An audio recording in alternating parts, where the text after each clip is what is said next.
ኦኬ እስከዛ ድረስ ዲያቆኑን እናወራው። አሰላሙ አለይኩም ዲያቆን። ወአለይኩም ሰላም ወራህመቱላሂ ወበረካቱ። ኡስታዝ ሰላም ነው አለሁ አልሐምዱሊላህ። ዲያቆን ነበርክ? ዲያቆን ነበርኩ ኡስታዝ። ያው ሚስጥር አይተሃል? አዎ ቆይቻለሁ። ካየሁ ዲቁና ተቀብለሃል? አዎ በጣም ቆይቻለሁ። ከመቀበል ራሱ አገልግዬ ምናምን ብዙ አገልግያለሁ። ኦኬ ድባብ ቤት ነበርክ? ንባብ ቤትም አይደለም፣ ያው በዲቁና ብቻ አገለግላለሁ፣ ቀድሳለሁ፣ ቅዳሴ ምናምን ነገር። ኦኬ አሪፍ ነው ማሻአላህ። አሁን ቁርአን እየቀራ ነው? እየቀራው ነው። ማሻአላህ በርታ፣ አላህ ያበርታ። አሚን አላህ ያበርታ፣ በርታ። ለኛም ዱዓ አድርግልን። ኧረ እናንተም ዱዓ አድርጉልኝ። ወላሂ ብዙ ጊዜ ኡስታዝ ከመጽሐፍ ትምህርት ጊዜ ጀምሮ ብዙ ጊዜ በጣም ነው መከታተል። ንጽጽር ቤትም ገባለሁ ሁሌም። በቃ ኡስታዝ ዋሂድን በጣም ነው ማደንቃችሁ፣ በጣም ነው የምወዳችሁ። ስንት ናቸው እነሱ? ያው እንደናንተ ወንድም አንተ በነገራችን ላይ ኡስታዝ ብዙ ጊዜ ፕሮግራም የማየው ያንተን ብቻ ነው፣ ሌሎቹንም ግን አያለው። ያው እንደ አንድ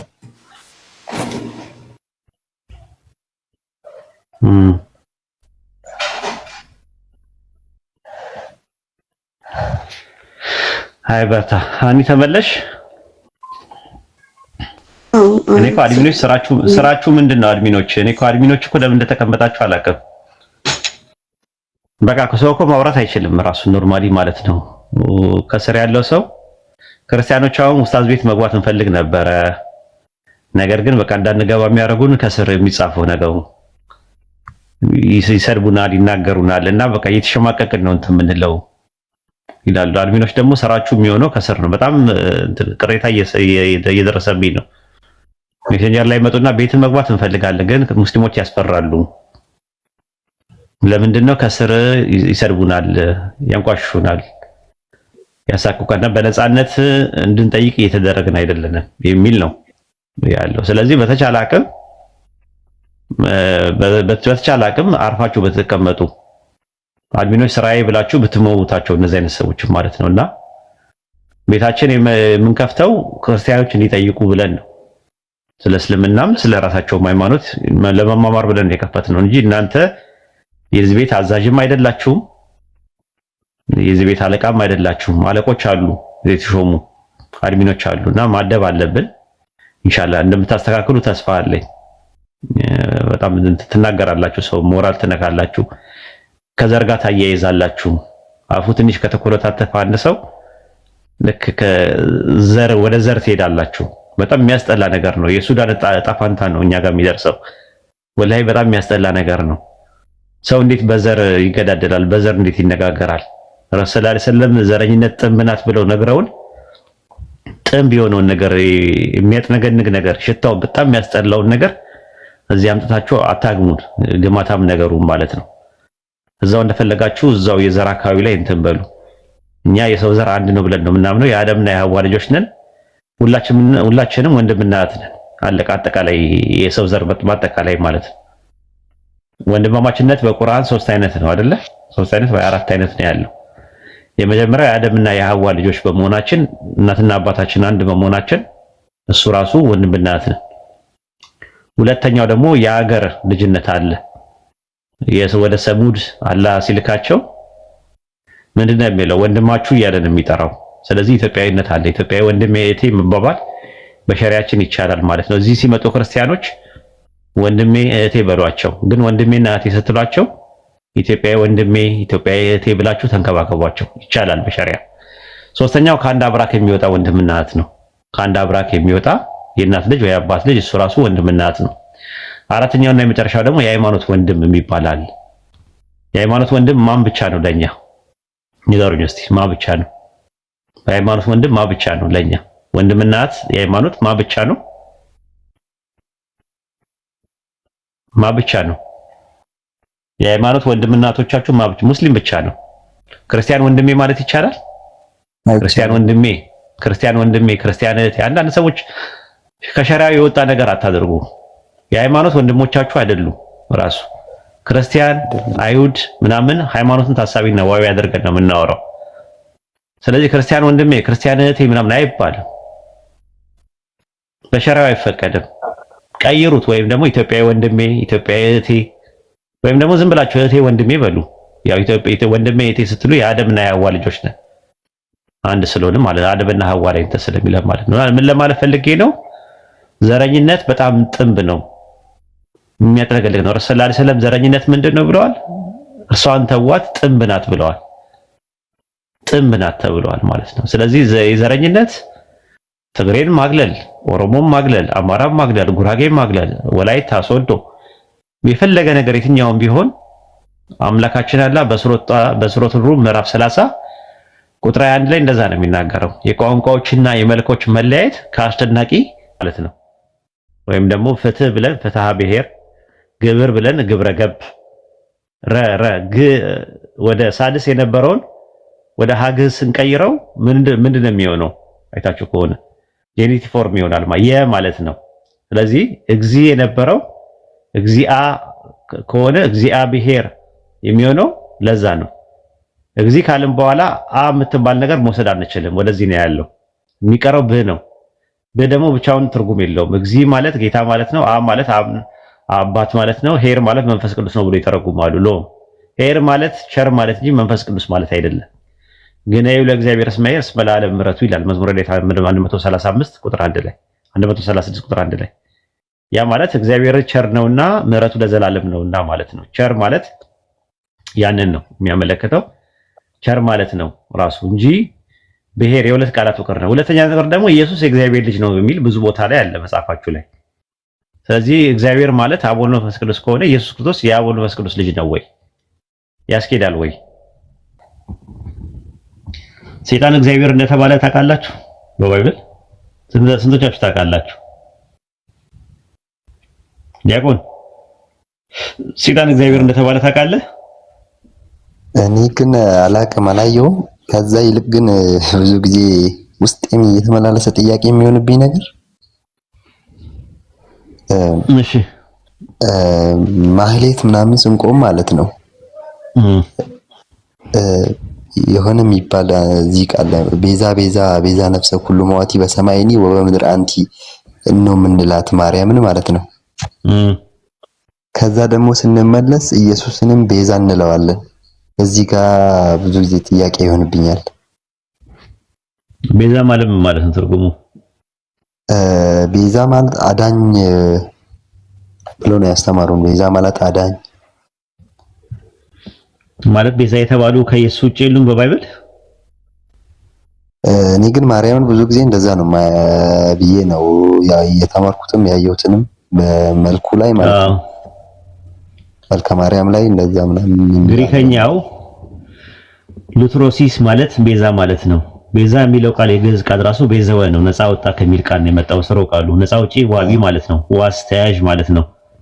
አለቃ ኪዳነ ወልድ ክፍሌ መዝገበ ቃላት ላይ በተመለከተው ማለት ነው። ቤዛ ማለት ነፃ ውጪ ነው። ለምሳሌ ሉቃስ 2:38 ላይ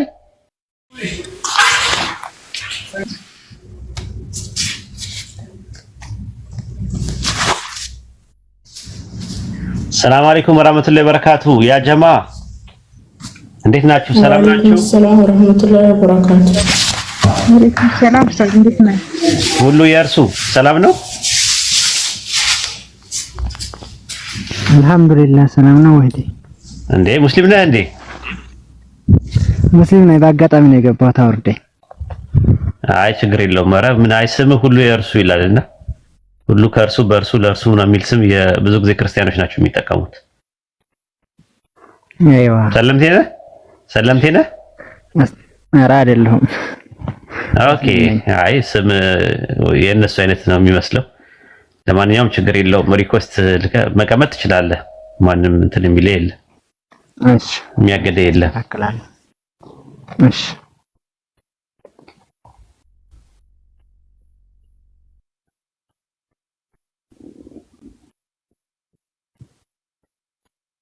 ሚስ ዲምፕል ሃኒ እንዴት ናችሁ? ሰላም ናችሁ?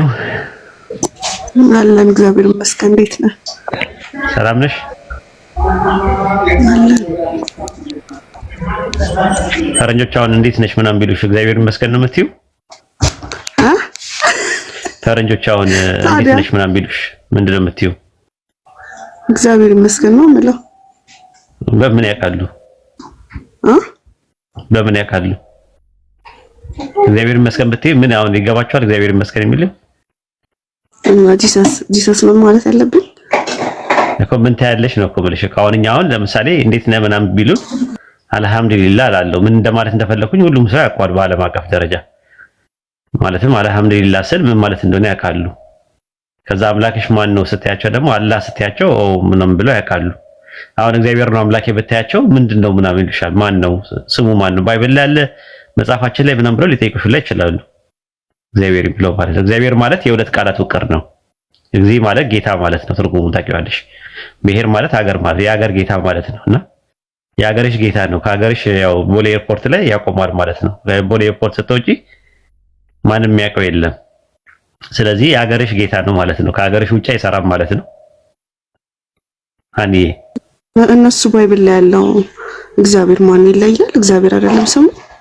እግዚአብሔር አይሉትም እነሱ። እግዚአብሔር የሚለው ግዕዝ እኮ ነው ቋንቋው። ራስ ነቢያትም ሐዋርያትም እግዚአብሔርን አያውቁትም እኮ። እግዚአብሔር የሚለውን ቃል አያውቁትም ቃሉ ማለት ነው። እግዚአብሔር የሚለውን አይደንቲቲ ከሆነ ያውቁታል። እውነት ነው። እግዚአብሔር የሚባለው አይደንቲቲ እና እኛ አላህ የምንለው አይደንቲቲ አንድ አይደንቲቲ ነው ያለው። ሁለት አይደንቲቲ የለም። እናንተ ልጅ አለው ትላላችሁ፣ እኛ ልጅ የለውም እንላለን። ልዩነታችን እሱ ነው። ስለ አንድ ነገር ከሆነ የምናወራው እንደዛ ነው የሚሆነው። ለምሳሌ ሃና እና ሚስ ቴምፕል ስንት ማንነት ናቸው? ስንት አይደንቲቲ ናቸው?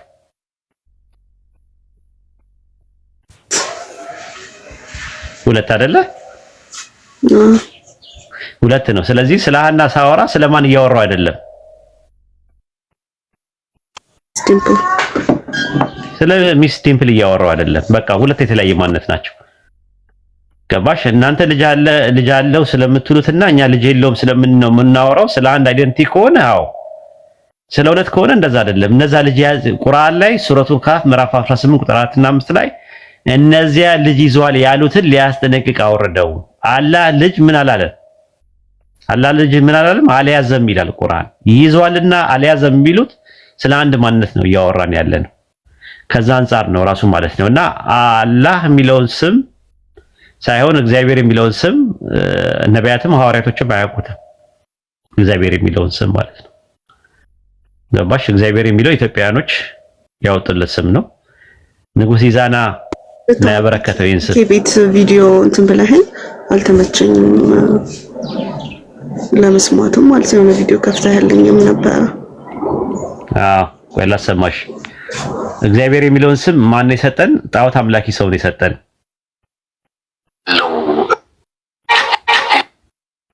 ጣዖት አምላኪ ነው የሰጠን። እሺ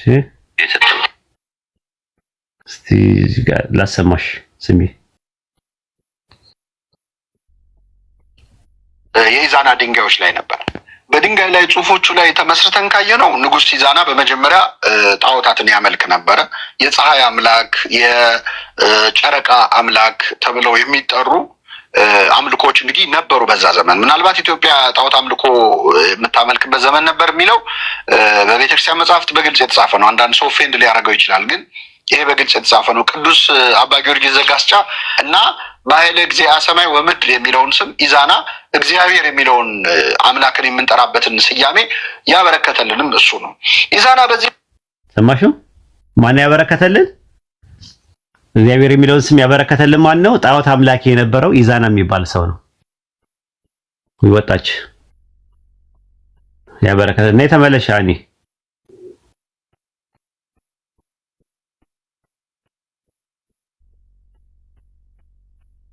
እና የተመለሽ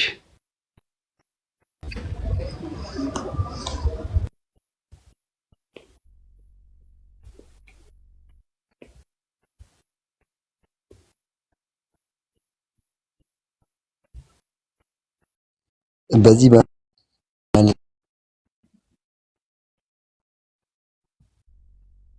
ኢማርያም የሚለው ነገር በጣም የሚገርመኝ ነገር ሰዓታት ላይ ነው አይደለ? ሰዓታት አባ ግርጌ ዘጋስጫ ላይ ነው።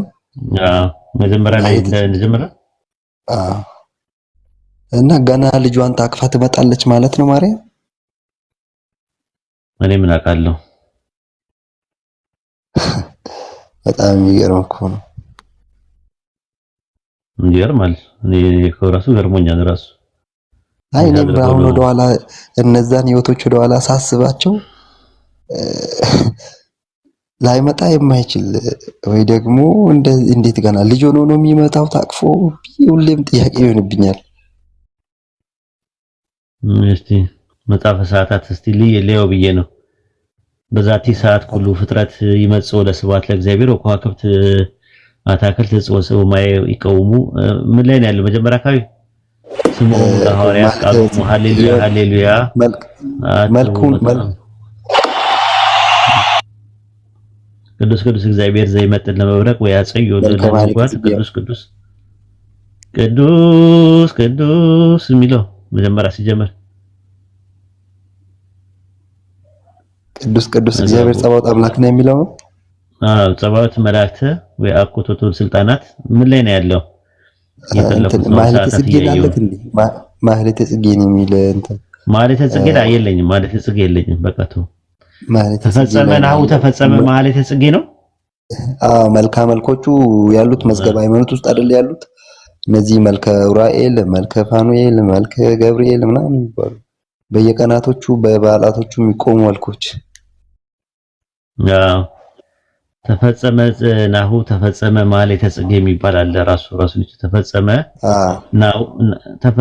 ናሁ ተፈጸመ ማህሌተ ጽጌ ስሙር አስመኪ ቦቱ ንግስተ ሰማይ ወምድር የሰማይና የምድር ንግስት ነሽ ምናምን ስሚ ጸሎትየ ወይ ጽባ ቅድሜ ከገሬ ወይ ትመጥገጽ የሚየ በለተም እንዳይ አጽማ አዝቢከ ሀቢየ ምናምን እየተባለ ይባል ነበር። ሃሌሉያ እየተባለ አይደል? ወይ ብጻ ቅድመ ከጋሬ ወይ ብጻ ተጋሪ አስታውሳለሁ። አይ ቲንክ አረሳሁት ማለት ነው።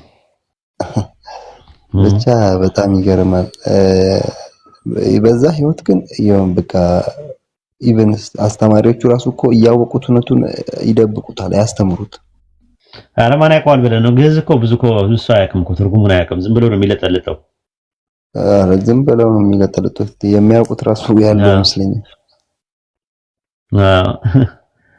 አያውቁትም ራሱ አያውቁትም። ያው ለምሳሌ ማርያም ሚስት እንደተባለች አያውቁም። ያ ሚስት እንደተባለች አያውቁም። ሰዓታት ላይ ታስታውሳለህ? ሰላም ለኪ ማርያም እስመ ኮንኪ ለአማርቱ ለወልድ ወላዲቱ ለመንፈስ ቅዱስ ጽርሐ ቤቱ የሚል አለ። አሁን ለምሳሌ ሰላም ለኪ ማርያም እስመ ኮንኪ ለአማርቱ ለወልድ እናቱ ነሽ ለአብ ደግሞ ሚስቱ ነሽ ይላል። ማርቱ ለመንፈስ ቅዱስ ጽርሐ ቤቱ ይላል። እና ግን አሁን አያውቁም። አሁን ሰው ዝም ብሎ ነው ሰላም ለኪ ማርያም እስመ ኮንኪ ለአማርቱ ለወልድ ወላዲቱ ይላል። ለወልድ እናቱ ነሽ ለአብ ሚስቱ ነሽ ይላል።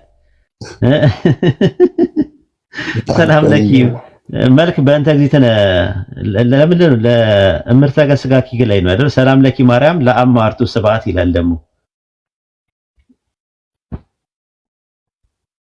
ለአማርቱ ስብሐት ይላል። ሰላም ለኪ ማርያም ለአማርቱ ስብሐት ይላል።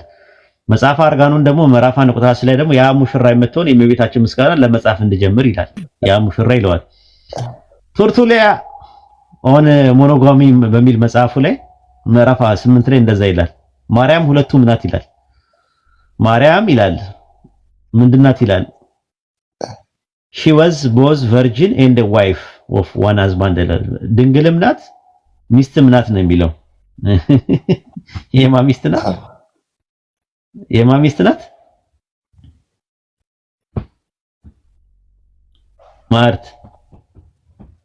ማርት ይላል። ማርቱ ለአብ ማርቱ ይላል። ዋይፍ ነው የሚለው እንግሊዘኛው ላይ ታችሁት ከሆነ ዋይፍ ያ ሚስት ናት ብሎ ነው የሚያስቀምጠው። ያ ሚስት ያ ሙሽራ ግን ያ ህይወት ወላሂ ሰባቲቱ ጥጃ ሐናን በእርግጥ ወራት አምላክ አስቧት ጨረቃ የተባለችውን አዲሷን እምቦሳ የፀሐይ እናት ድንግል ማርያምን በተጸንስ ሞት የነበረው ያጎቷ ልጅ ሳሚና በታምር ተነስቶ ከመፈክሯ ህልም የቀረበው ፈቶ እንዲህ ሲል መሰከረ። ስብሐት ለኪ ማርያም እሙ የለፀሐይ ጽድቅ ለአማርቱ ለወላዲቱ አለ ይላል። ለአሚስቱ ለወልድ ደግሞ እናቱ ወላዲቱ አያውቁም ብለው ነው ገባ። አሁን ግዕዝ አይችሉም ብለው ነው እና ሰው አያነብም እንደዚህ ትርጉሙን አያውቁም ነው የምልህ።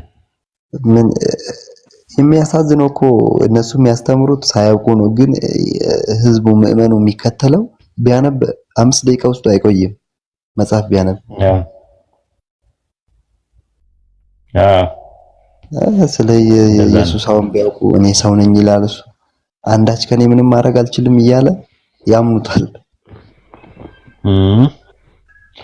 እንደዛ ነው። ኢንሻአላህ እስቲ እንሂድበትና የተወሰነ ጥያቄ ያለው ሰው ጥያቄ መጠየቅ ትችላላችሁ ማለት ነው። ጀዛከላ ኸይረን ጀዛ። በርታ፣ ዲን ላይ በርታ። ዲያቆን ማነው ስም? የሙስሊም ስም ማን ነው?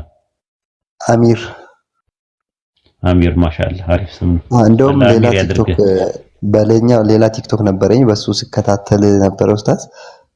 እስከ በቃ ብዙ ሰዓት ከታተል ነበረ። እስር ቤትም ገባ ነበረ።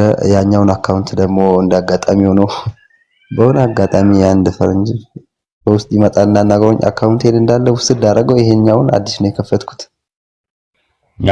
በርታና እንግዲህ ዲን ላይ ጠንከርና እንትን በል። በተቻለ አቅም ሌላ ነገር ውስጥ አለመግባት፣ ፖለቲካ ውስጥ አለመግባት፣ ዘረኝነት ውስጥ አለመግባት፣ ውዝግብ የሚያስነሱ ነገሮች ላይ አለመግባት። በተቻለ አቅም ላኢላሀ ኢለላህ የሚለውን ባንዲራ ማውለብለብ፣ አቂዳህን በደንብ አድርገህ መጠበቅ፣ ዲንን አጥብቀህ መያዝ፣ ሰዎችን ወደ ኢስላም መጣራት። ሁለቱ ነገሮች ደግሞ አይነጣጠሉም። አኽላቅም ዳዕዋም ማለት ነው። አደጋ አለው። አኽላቅ ከጎደለው ዳዕዋ በጣም አደጋ አለው። ቢቀር ይሻላል ራሱ ማለት ነው። እንደገና ደግሞ አኽላቅ ብቻ አይደለም፣ እውቀት ይፈልጋል፣ ኢልም ይፈልጋል፣ ትምህርት ይፈልጋል፣ ማንኛውም ነገር ማለት ነው። እውቀት ይፈልጋል። ማንኛውም ውይይቱም፣ ንጽጽሩም፣ ሰውንም ወደ አላህ መጣራት ምናምን ነገር ምን ይፈልጋል? እውቀት ይፈልጋል። ግን እውቀት ብቻውን ደግሞ አይደለም፣ አኽላቅ ይፈልጋል፣ ስነ ምግባር ይፈልጋል። ስነ ምግባር ማለት ነው ኤቲክስ የሚባለው ነገር። ኤቲክስ ከሌለ በጣም አስቸጋሪ ነው የሚሆነው ማለት ነው።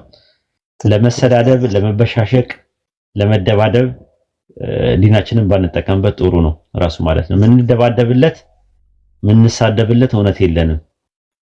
የያዝነው እውነት ምንሳደብለት አይደለም፣ ምንደባደብለት አይደለም። ሀቅ ነው። ሀቁን ሰዎች እንትን ማለት አለባቸው፣ ማወቅ አለባቸው ማለት ነው። ያንን ነው የምንለው። ረሱል ሰለላሁ ዐለይሂ ወሰለም ምንድን ነው ያሉት በእንትን ላይ ማለት ነው። እንትን ምንድን ነው ለኔ ብሎ የተወ አይደል ያሉት። ለኔ ብሎ የተወ ክርክሩን ንትርኩን ለኔ ብሎ የተወ ሰው ጀነትን ምን ለዋለው አሉ ዋስ ሆነዋለሁ ብለዋል ረሱል ሰለላሁ ዐለይሂ ወሰለም ማለት ነው አይደለ። ሱነን አቢ ዳውድ መጽሐፍ 43 ቁጥር 28 ላይ እንደዛ ነው የሚሉት ረሱል ሰለላሁ ዐለይሂ ወሰለም። የሀቅ ባለቤት ሆኖ እንኳን ክርክርን ለተወ ሰው በአጸደ ጀነት ላለው ቤት ዋስን ይሆነዋለሁ ብለዋል። የሀቅ ባለቤት ሆኖ ሀቁ ራሱ ጋር እያለ ግን ለክርክር፣ ለጭቅጭቅ፣ ለንትርክ፣ የኮንፍሮንቴሽን ለሚፈጥር ነገር አረ ወደዛ እኔ ወደዛ ምን አጨቃጨቀኝ ምን አነታረከኝ ብሎ ለተወሰው ጀነት ዋስ ሆነዋለሁ አለ። ጭቅጭቅ፣ ንትርክ፣ ኮንፍሮንቴሽን አይፈቀድም በኢስላም ማለት ነው። ይሄንን ነው የሚናገረው ማለት ነውና ከዛ አንፃር ነው አንተ በርታ፣ በተቻለ አቅም ዲን ላይ መጎበዝ ነው ያለብህ። አላህ ይጨምርልህ። አሜን ኢንሻአላህ ጀዛከላሁ ኸይር። ጥያቄ ያለ ሰው እንግዲህ ላይ ያላችሁ ጥያቄ ካላችሁ መጠየቅ ትችላላችሁ። እሺ እኔ ስለ ኢየሱስ ልጠይቅህ ነበረ። ኢየሱስ አምላክ ካልሆነ ለምን አምላክ ተደርጎ ተሰበከ? አሁን አምላክ ካልሆነ አምላክ ነው የሚል አለ ባይብል ላይ ይኖር ይሆን?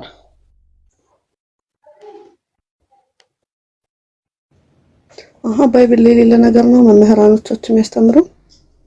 አዎ አንደኛ እሱ ነው። ሁለተኛ ነገር ደግሞ ያው እንትኑ ነው። አንዳንድ ነገሩ እነሱ የሚያቀርቧቸው ነገሮች አሉ። በድንግልና መወለዱ ኢየሱስን ማረጉን ምናምን ነው እንትን የሚሉት እነሱ። በድንግልና መወለዱ ማረጉ፣ በዛ ላይ ደግሞ ኦንቶሎጂካሊ ሳይሆን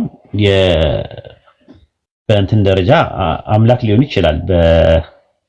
ምንድን ነው የሚባለው ፈንክሽናል በሆነ መልኩ ማለት ነው። ለምሳሌ ሙሴ አምላክ ተብሏል አይደል በባይብል አምላክ ተብሏል። አዎ አምላክ ተብሏል። ግን ኢየሱስን ሁለተኛ ክፍለ ዘመን ላይ የነበሩ ሰዎች ሐዋርያቶች ካለፉ በኋላ የነበሩ ሰዎች ኢየሱስን ሁለተኛ አምላክ ብለው ነው የሚያምኑት የነበረው። ሁለተኛ አምላክ ብለው ነው የሚያስቀምጡት። ሁለተኛ አምላክ ገባሽ? አንዱ አምላክ አለ፣ ከዛ ሁለተኛ አምላክ ብለው ነበር የሚያስቀምጡ የነበረው። እንዴት እንደዳበረ ላሳይሽ ነው። ኢየሱስ አምላክ ነው የሚለው ስብከት በኋላ ላይ እንዴት እንደመጣ እንዴት እንደዳበረ አንዳንድ ነገሮችን ረጋ ብለን ማየት ያስፈልጋል ማለት ነው። ኢየሱስን ሁለተኛ አምላክ ወይም ደግሞ ሌላ አምላክ ብለው የሚያምኑ ሰዎች ነበሩ። ራሱ ታውቂያለሽ ይሄንን ሁለተኛ አምላክ ብዙ ናቸው። ሁለተኛ አምላክና ሁለተኛ ጌታ የሚሉት ማለት ነው። ለምሳሌ በእንትን ላይ የአውሳቢዮስ ዘቂሳሪያ ምን ይላል መሰለሽ? ቸርች ሂስትሪ በሚለው መጽሐፍ 1 ምዕራፍ ላይ ቁጥር 9 ላይ ሙሴ ከአብ ቀጥሎ ሁለተኛ ጌታ መሆኑን በግልጽ አውጀዋል አለ። ስንተኛ ጌታ? ስንተኛ ጌታ? ሁለተኛ ጌታ። ቀለሜንጦስ ዘእስክንድርያ ሲናገር የስትሮማታ በሚባለው መጽሐፉ ላይ ምዕራፍ 14 ላይ በአብ ፈቃድ ሁሉ ነገር ወልድ ሁለተኛ ነው የሚለው። ደረጃው ሁለተኛ ነው ብሎ ነው የሚያስቀምጠው። ቶቶሊያስ ዘካርቴጅ ደግሞ ምን አለ? አፖሎጂ በሚባለው ምዕራፍ 21 ላይ ምንድነው የሚለው? በባህሪ ሳይሆን በህልውና መንገድ በደረጃ ሁለተኛ ነው ብሎ ነው ያስቀመጠው። ሁለተኛ ነው ብሎ ነው ያስቀመጠው። ኦሪገን አጌንስት ኮንትራ በሚባለው መጽሐፉ ላይ ምዕራፍ 5 ቁጥር 39 ላይ ምን ይላል? ቢሆንም እኛ ሁለተኛ አምላክ ብለን ልንጠራው እንችላለን አለ። ስንተኛ አምላክ? ሁለተኛ አምላክ ይለዋል። ዮስቶስ ሰማዕቱ ጀስቲ ማርቲርስ ፈርስ አፖሎጂ በሚባለው መጽሐፉ ላይ ምዕራፍ 13 ቁጥር 6 ላይ ሌላ አምላክና ሌላ ጌታ ለሁሉ ነገር ፈጣሪ ይገዛል አለ። ሌላ አምላክ ይለዋል። አይሽ እንዴት እንደዳበረ ማለት ነው። ከዛ በኋላ ነው ወደ ጉባኤ ስትመጪ 325 የኒቅያ ጉባኤ ላይ በአርዮስና በአትናቴዎስ መካከል ለነበረው ግጭት አካል ዘእም አካል ባህሪ ዘም ባህሪ ከባህሪ ወስዶ ከአካል ወስዶ ተወለደ። አምላክ ከአምላክ የተገኘ አምላክ ነው ብሎ ማስተማር ጀመሩ። አምላክን አስገኘ። ከዛ በኋላ ተመልሰው እነሱ በባህሪ አንድ ናቸው የሚል ትምህርት መጣ። ሃኒ እናትሽ ሰው ናት አይደል? አዎ። አንቺ ምንድን ነሽ?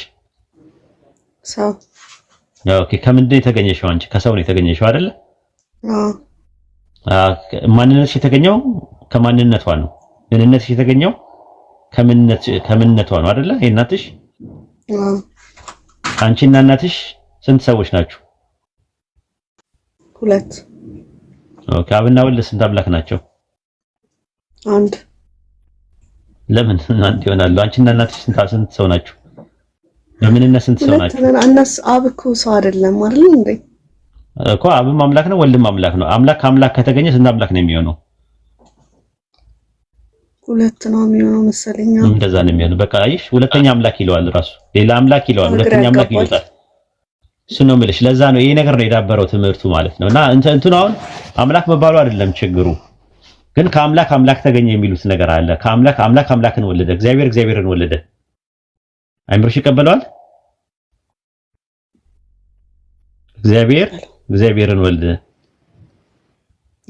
እግዚአብሔርን አይወልድም፣ ግን ፍጹም አምላክ ፍጹም ሰው ነው የሚሉት ነው። እግዚአብሔርን ወለደ የሚል ጥቅስ አለ። እግዚአብሔርን ወለደ የሚል ትምህርት አላቸው እነሱ። እግዚአብሔርን ወለደ ጥቅስም አለ እንትንም አለ። ራሱ በትምህርት ደረጃም ላሰማሽ እችላለሁ። መምህር ታሪኩ አበራ ላሰማሽ እስቲችን። ሰው የሚወልደው ሰውን ነው። ሰው አውሬ ወይም አዋፍ አይወልድም። እግዚአብሔርም የሚወልደው እግዚአብሔርን ነው። የአምላክ ልጅ አምላክ ነው ኢየሱስ ክርስቶስ። የእግዚአብሔር ልጅ እግዚአብሔር ነው። ነብር የሚወልደው ነብርን ነው። የነብር ልጅ ነብር ይባላል። በግ ፍየል አይወልድም። አንበሳ ነብር አይወልድም። ሰው የሚወልደው ሰውን ነው። ሰው አውሬ ወይም አዋፍ አይወልድም። እግዚአብሔርም የሚወልደው እግዚአብሔርን ነው። የአምላክ ልጅ አምላክ ነው ኢየሱስ ክርስቶስ። ይበቃል። የእግዚአብሔር ልጅ እግዚአብሔር ነው። ነብር የሚወልደው ነብርን ነው። ይበቃል አልኩ እኮ። አሰማም እንዴ? እንዴት ያለ ነገር ነው? እኛ የምንፈልገው በቃ አንዴ ከተናገርክ በቂ ነው። ለምንድን ነው የምትደጋግመው? መምህር ታሪኩ አበራ ተው እንጂ እንዴ። ሀኒም እኮ ይሰለቻታል። አንዴ ተናገርክ በቃ እንትን ደገምክ ይሻልን። አሁን ለአራተኛ ጊዜ ታወራለህ እንዴ? ተው እንጂ መምህር ታሪኩ ምን አይነት ሰው ነው? እሺ ሀኒ ቀጥይ። ሰማሽው? ሰሙት። እግዚአብሔርን ነው የሚወልደው አለ። ስለዚህ እግዚአብሔርን ነው መጽሐፍ ቅዱስ መምህራኖቻችን ባስተማሩ ሳይሆን መጽሐፍ ቅዱስ ላይ ነው ትክክለኛ እውነት ያለው። እነሱ በጣም ብዙ ነገር እየጨመሩ ነው የሚናገሩት የሚያወሩት ነው እኮ። እሱን ነው እኮ የምልሽ እኮ። ለዛ እኮ ነው እግዚአብሔርን ከወለደ ሁለት ነው የሚሆነው። ስለዚህ አምላክን ወለደ ብለው ነው የሚያምኑት። ያንን ደግሞ አንቺም ታውቂዋለሽ ራሱ ማለት ነው።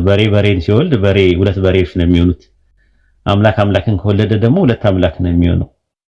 እንደዛ ነው። በጣም ከባድ ነገር ነው። እግዚአብሔርን ከወለደ በጣም ከባድ ነው የሚሆነው እና አላህ ይድረስልን። አላህ ይሁነን። የምር ከእንደዚህ አይነት ትምህርት አላህ ይጠብቀን። የምር በጣም ነው ከባድ ነው ራሱ ማለት ነው። ምን ይላል? አካል ዘም አካል ባህሪ ዘም ባህሪ ሃይማኖተ አበው ምዕራፍ 32 ቁጥር 19 ላይ አካል ዘም አካል ባህሪ ዘም ባህሪ። ሃይማኖተ አበው ምዕራፍ 78 ቁጥር 8 ላይ ባህሪ ዘም ባህሪ የተወለደ ልደት የማይመረመር ብሎ ነው ያስቀመጠው። አምላክን ወለደ የሚል ትምህርት በጣም ከባባድ ትምህርት ነው። ወለደ የሚል ነገር ማለት ፈጣሪ ሲወልደው ማለት ነውና እኔ አይ ዶንት ኖ እንዴት እንደምታደርጊ አላውቅም። ራሱ እግዚአብሔርን ወለደ የሚል ትምህርት በጣም ከባድ ነው። ደግሞ ባህሪ ነው ደግሞ የሚወልደው እኮ ራሱ ኖርማል እንትንም ቢሆን ጥሩ ነው። ባህሪንም ራሱ ጭምር ነው የወለደው። እኛ ቤተክርስቲያን ያስተማረችን ከእመቤታችን ኢየሱስ ክርስቶስ ከእመቤታችን ይኸውልሽ ሃይማኖተ አበው ምዕራፍ 18 ቁጥር 17 ላይ እዩ። ከእግዚአብሔር ሃይማኖተ አበው ምዕራፍ 18 ቁጥር 17 ላይ ይኸውም ከአብ ባህሪ የተገኘ ነው ይላል። ከባህሪው ነው የተገኘው። አስቢ፣ ከባህሪ የሚገኘው ደግሞ ባህሪ ነው ራሱ። ሃይማኖተ አበው ምዕራፍ 23 ቁጥር 4 ላይ አስቀድሜ እንደተናገርኩኝ ከእግዚአብሔር የተገኘው እግዚአብሔር ነው እንጂ ይላል። ወይ ጉድ! ከእግዚአብሔር የተገኘው ምንድነው? ከእግዚአብሔር የተገኘው ምንድነው? ፈልገው ነው። ከእግዚአብሔር የተገኘው እግዚአብሔር ነው። ከእግዚአብሔር የተገኘው እግዚአብሔር ነው። አስገኝ እግዚአብሔር አለ፣ የሚገኝ እግዚአብሔር አለ። እግዚአብሔርን አስገኝቶታል ራሱ ማለት ነው። ሃይማኖተ አበው ምዕራፍ 88 ቁጥር 9 ላይ እርሱ ከአብ ባህሪ የተገኘ ነው ይላል። እግዚአብሔር ከእግዚአብሔር ሲገኝ ማለት ነው። ሃይማኖተ አበው ምዕራፍ 109 ቁጥር 15 ላይ ከቀን ዘመን አስቀድሞ ያለ ተፈልጦ ከአብ አካል ዘእማካል ባህሪ ዘንባሪ ነው ይላል። እንደገና ደግሞ ተመልከቺ ሃይማኖተ አበው ምዕራፍ 19 ቁጥር 3 ላይ ከእውነተኛ የባህሪ አባት የተገኘ እውነተኛ የባህሪ ልጅ ይላል። እንዴት የባህሪ ልጅ ነው? ባህሪ ነው። አባትና ልጅ ባህሪ አድርጎ ለምን ያስቀምጣቸዋል? እንደገና ተመልሶ ሃይማኖተ አበው ምዕራፍ 99 ቁጥር 6 ላይ እኛም አብ እንዳልተወለደ አስገኝም እንደሌለው ፈጽመን እናምናለን እናስተምራለን። አባትነት አይፈለስም አይለወጥም፣ ከማንም አልተወለደም፣ ለመገኘት ምክንያት የሆነው ማንም የለም። አብ አልተወለደም፣ አልተገኘም። ወልድ ግን የተገኘ ነገር ነው ራሱ። ሃይማኖተ አበው ምዕራፍ 6 ቁጥር 2 ላይም እንደዛ ነው የሚለው። በእግዚአብሔር አብ እናምናለን፣ በባህሪው አስገኝ የለውም፣ ተፈልጦ የለውም፣ ተከፍሎ የለውም። እሱ ዘ ኮዝ ኦፍ ኤግዚስተንስ ነው፣ ምንጭ ነው፣ መንስኤ ነው፣ ምክንያት ነው፣ መሰረት ነው፣ አስገኝ ነው። ይሄን ነው እንትን ነው ማለት ነውና ከባድ ትምህርት ነው ራሱ። አላህ ይሆናችሁ እንግዲህ ማለት ነው። ኦሪት ዘፍጥረት 2:22 ላይ ታስታውሻለሽ? 23 ያህዌ አምላክ ከአዳም የወሰዳትን አጥንት አድርጎ ስጋ አድርጎ አመጣት ይላል። ሴት አድርጎ ሰራት፣ ወደ አዳም ማምጣት። አዳም ሲያገኛት ይቺ አጥንት ከአጥንቴ ስጋዬ ከስጋ ናት፣ እርሷ ከወንድ ተገኝታለችና ሴት ትባላለች። ከማን የተገኘችው?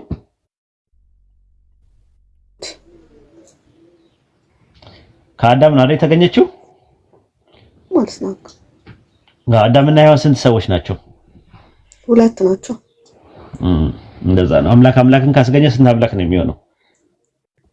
ሁለት አምላክ። ይሄ ነው እንግዲህ። ያልተወለደ አምላክ ደግሞ አለ። ያልተወለዱ አሉ፣ ሁለት ናቸው ራሱ የቀሩ አሉ። ከማርያም የተወለደው አለ። እነሱ ማን ናቸው? ማርያም የወለደችው አሉ። አብና መንፈስ ቅዱስ የሚባሉ አሉ። እግዚአብሔር አብና እግዚአብሔር መንፈስ ቅዱስ፣ ጋድ ዘ ፋዘር እና ጋድ ዘ ሆሊ ስፒሪት የሚባሉ አሉ፣ ሁለት።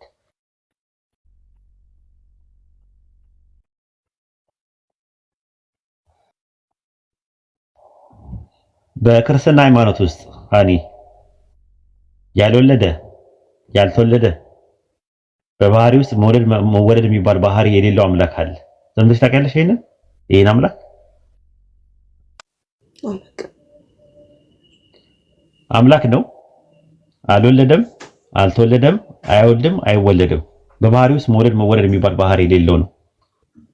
ማን ነው? ግን አምላክ ነው። ያመልኩታል ብላ ማን ፈልጊ እስቲ ማን ይመስልሻል? ፈልጊው። አብ ልክ ነው። እንደ አላህ አብማ ይወልዳል። አብ ወልድ መንፈስ ቅዱስ እና እግዚአብሔር። ከዛ ውጪ ሌላ ምን አለ? አይወልድም፣ አይወለድም፣ አልወለደም፣ አልተወለደም። በባህሪ ውስጥ መወለድ የሚባል ባህሪም የለውም። ግን አምላክ ነው። መንፈስ ቅዱስ ነው። መንፈስ ቅዱስ መንፈስ ቅዱስ ግን አያውቁትም። ብዙ ሰዎች ክርስቲያኖች አያውቁም። ያልወለደም ያልተወለደም የማይወልድም የማይወለድ በባህሪ ውስጥ መወለድ የሚባል ነገር የለውም። መንፈስ ቅዱስ ሰራጺ ነው ሚሉት አለ። ሰራጺ ነው ግን አይወልድም አይወለድም። ሰራጺ ነው ግን አይወልድም አይወለድም ማለት አዎ። ስለዚህ እንደዛ ነው። ከማን ጋር ይመሳሰላል ይህ ትምህርት?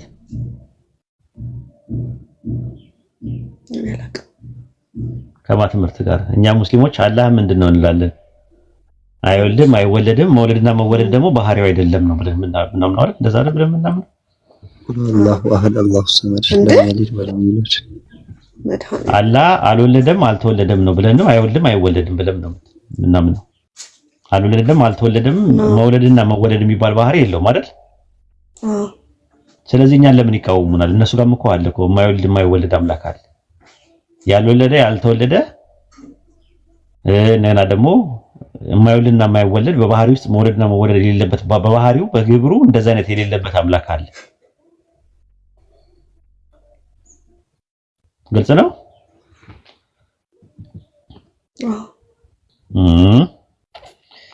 ይሄን ይመስላል እንግዲህ።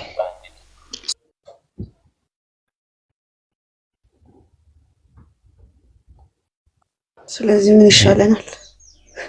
መስለም ነው። አንቺ እኮ ዝም ብለሽ እኮ ነው ውስጥሽ ሰልሞ ውጭሽ ያልሰለመ ሰው ማለት ነው። ከርታታ ማለት እረኛ የሌለው በግ የሚቆዘበዝ በግ ማለት ነሽ አንቺ።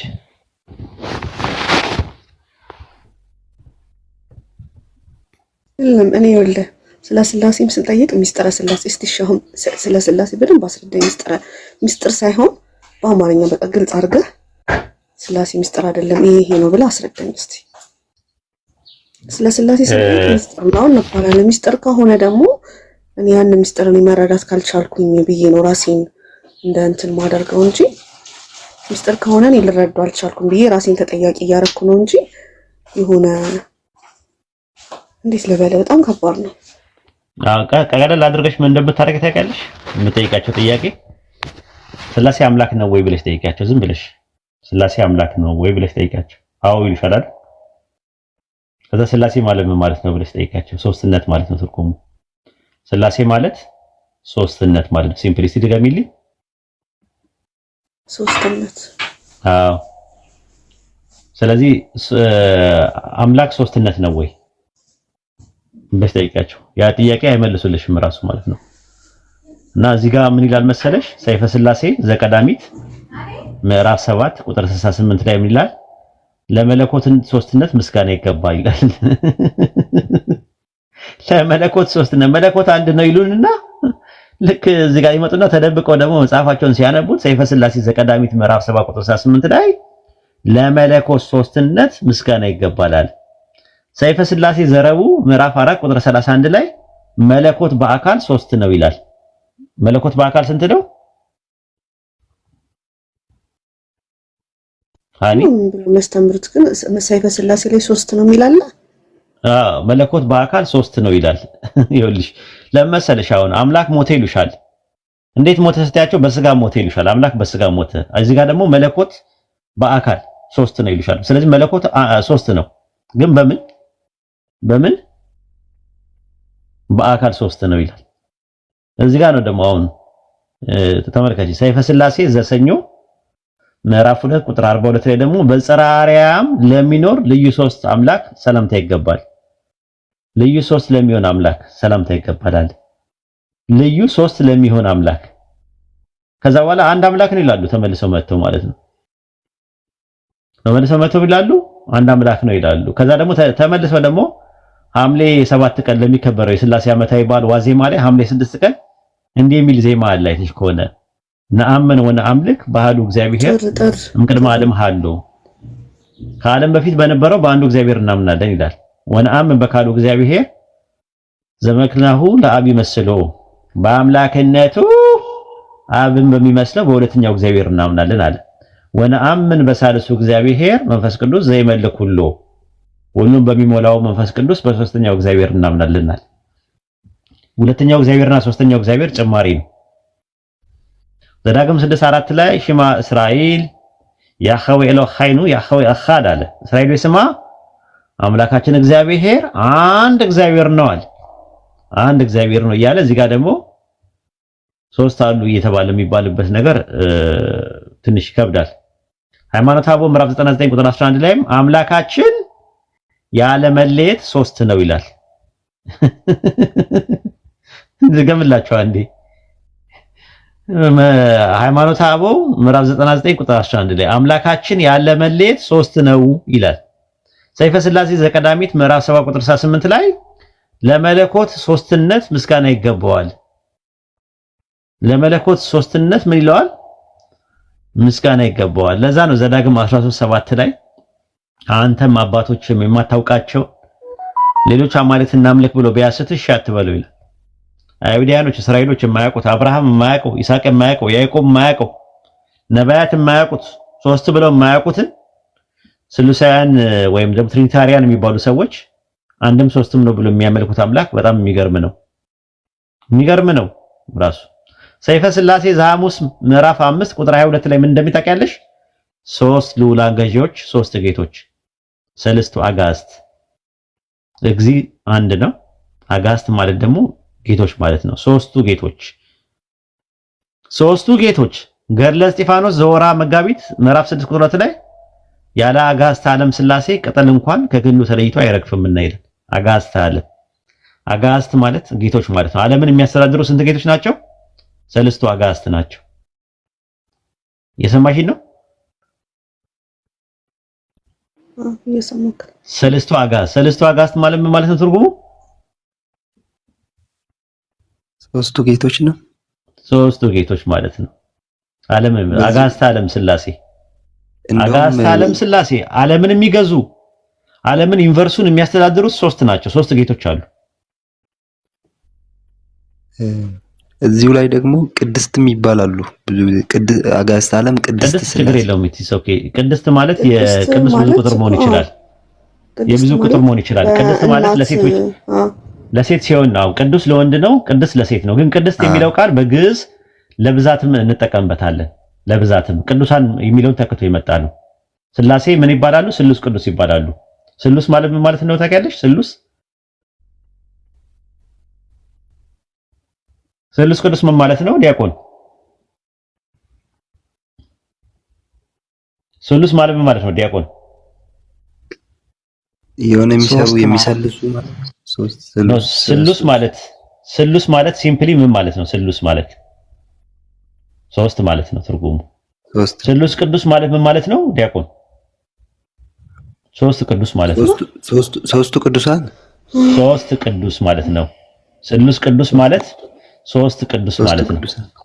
አዎ አሁን ያዝልኝ። ይሄን ካያስክልኝ በኋላ ሶስቱ የሚያመለክተው ቅዱሳን በሚል ፋንታ ቅድስት በሚል ይጠራሉ። ቅድስት ሥላሴ ማለት ሶስቱ ሥላሴ ማለት ነው። ሶስቱ ምን ሥላሴ ማለት ነው ራሱ ማለት ነው። ራዕየ ዮሐንስ ምዕራፍ 22 ቁጥር 9 ላይ አንድ የሚናገረው ቁም ነገር አለ። ወይቤሌ አትስገድ ኢትአልቁ ዮጊ ገብረ አጋስቲኪ ነአ ወሐዘ ከነቢያት ወእዘል ያቅቡ ቃለ ዝንቱ መጽሐፍ ወአንተ ስለ እግዚአብሔር ስገድላል። በግዕዝ ባይብል ላይ ነው። አጋስቲከ ይለዋል ራሱ ማለት ነው። ጌቶች ማለት ነው በግዕዝ ማለት ነው። መልአኩ ለዮሐንስ ምን አለው? ጌቶች ሲለው በግሪኩ በእንግሊዝኛው ላይ በአማርኛው ላይ ጌቶች የሚል ቃል ይቅርና ጌታ የሚል ቃል ራሱ የለም። አንድምታው ላይ ግን ምንድነው ያደረገው? ገብረ አጋዕዝተ አነ የጌቶች የሥላሴ ገዢ ነህና ሐዋርያት ጌቶች የሆኑትን የሥላሴ ገዢ ነህና ብሎ ያስቀምጣል። ጌቶች ጌታ አይደለም እኮ ያለው ጌቶች አጋስቲከ እያለን አጋስት ማለት ጌቶች ማለት ነው ትርጉሙ ማለት ነው። ሰይፈ ሥላሴ ዘሁድ ምዕራፍ 8 ቁጥር 4 ላይ በሶስተኛው ቀንም አጋዕዝተ ዓለም ሥላሴ የአብርሃምን የልቡን ቆራጥነትና የሰይጣንን ተንኮል ተመልክተው ወደ አብርሃም ቤት ሄዱ ይላል። አጋዕዝተ ዓለም ዓለምን የሚገዙ ጌቶቹ አጋዕዝተ ዓለም ማለት የዓለም ጌቶች ማለት ነው ትርጉሙ ማለት ነው ራሱ ማለት ነው። እንዝራ ስብሐት መጽሐፍ 11 ቁጥር 19 ላይ በአንቺ ሶስቱ ጌቶች የተጠለሉብሽ በድንኳን አጠገብ ቆምሽ እንጨት አንቺ ነሽ ይላታል። ሶስቱ ጌቶች። ስለዚህ ክርስቲያኖች የምታመልኩት ስንት ጌታ ነው? ሃኒ ክርስቲያኖች የሚያመልኩት ስንት ጌታ ነው? አንድ ነው። ግን ይሄ እንደዚህ እንደ ሥላሴ ሰለስቱ አጋዕዝት ይላል። መክሊትን አስገቧት። ሰለስቱ አጋዕዝት እያለ ሰላም አለይኩም ወራህመቱላሂ ወበረካቱ። እስኪ ጎትታት እንትን ነው መሰለኝ ገስትም ላይ የለችም። ጎበስ ላይ ገስት ላክና ትግባ።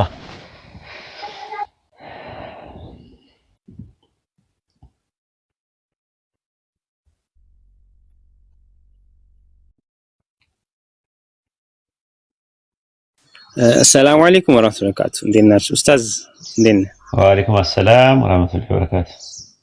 ندينا. أفح بسلام نو. الحمد لله. رالو.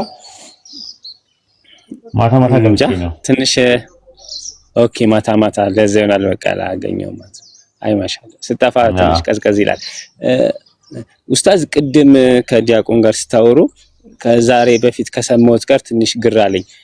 መዋት የሚለው ቃል ሟች ብለው ሲተረጉሙት ነበር ብዙ ጊዜ ሰማሁትና ሊኩሊ ብቻ አረብኛ ጋር እንዳይቀላቀልብኝና ለሁሉም ነፍሶች ሟች ነው ወይስ ለነፍሶች ሁሉ የሞተች ብሎ ነው የሚተረጉመው? አይ ለሁሉም ነፍስ ለሟች ሁሉ ነፍስ ቤዛ የሆነች ብሎ ሲተረጉሙ ስለሰማ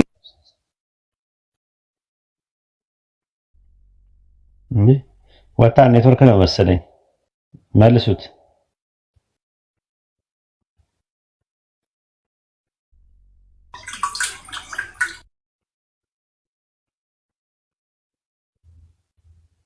እሱ ስለሚመለስ ኡስታዝ ጥያቄ ልጠይቅ። ሰላም አለይኩም።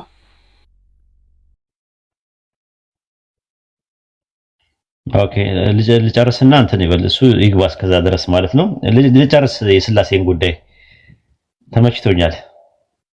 ሰይፈ ሥላሴ ዘቀዳሚት ምዕራፍ 7 ቁጥር 68 ላይ ለመለኮት ሶስትነት ምስጋና ይገባል አለ።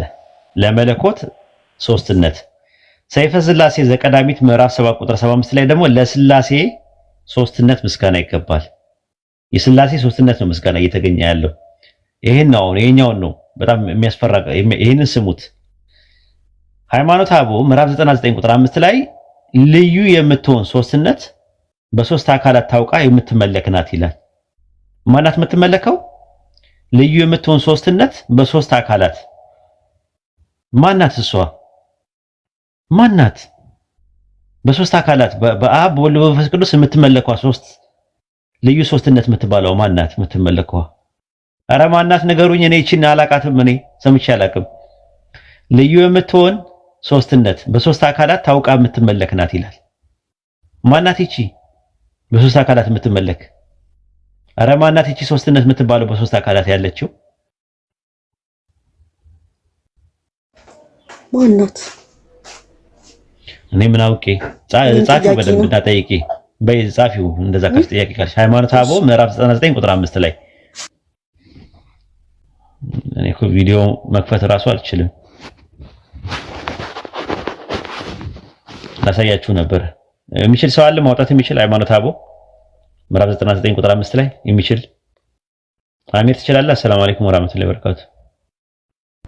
ወአለይኩም ሰላም ወራህመቱላሂ ወበረካቱ። ምን ልክፈትልህ ኡስታዝ? ሃይማኖተ አበው ማውጣት ትችላለህ? ሃይማኖተ አበው ሃርድ ኮፒ ነው ያለኝ፣ ቤት ነው ስራ ቦታ ነኝ። ኦኬ የሚችል ሰው አለ ሶፍት ኮፒ ያለው? ሐሰን ታቻልና እስኪ ሐሰን አንድ ቁጥር ጻፍልኝ። ሐሰን ላስገባው ኡስታዝ።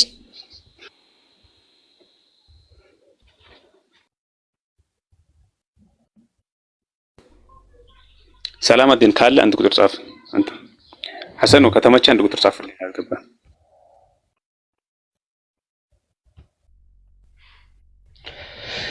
ከባድ ነው ግን ያዙት። ለማንኛውም ማለት ነው ሲመቻችሁ አውጡላቸው ማለት ነው። ሃይማኖተ አበው ምዕራፍ 99 ቁጥር 5 ላይ ምዕመናን ክርስቲያን ነው ወይስ ሰላም ብያለሁ? ምዕመናን ምዕመናን ምዕመናን ክርስቲያን ነው። ክርስቲያን ነው። እየወጣ ነው ኔትወርኩ ነው መሰለኝ። መልሱት ካለ አንድ መጽሐፍና ግባ።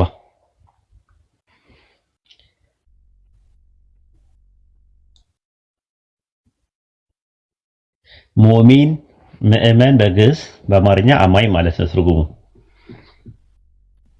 ምዕመናን ማለት ደግሞ ሙእሚኑን ነው በአረብኛ። ምዕመናት ማለት ደግሞ ሙእሚናት።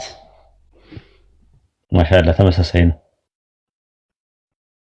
ይሰማል። ምዕመናን አሰም ማውጣት ትችላለህ?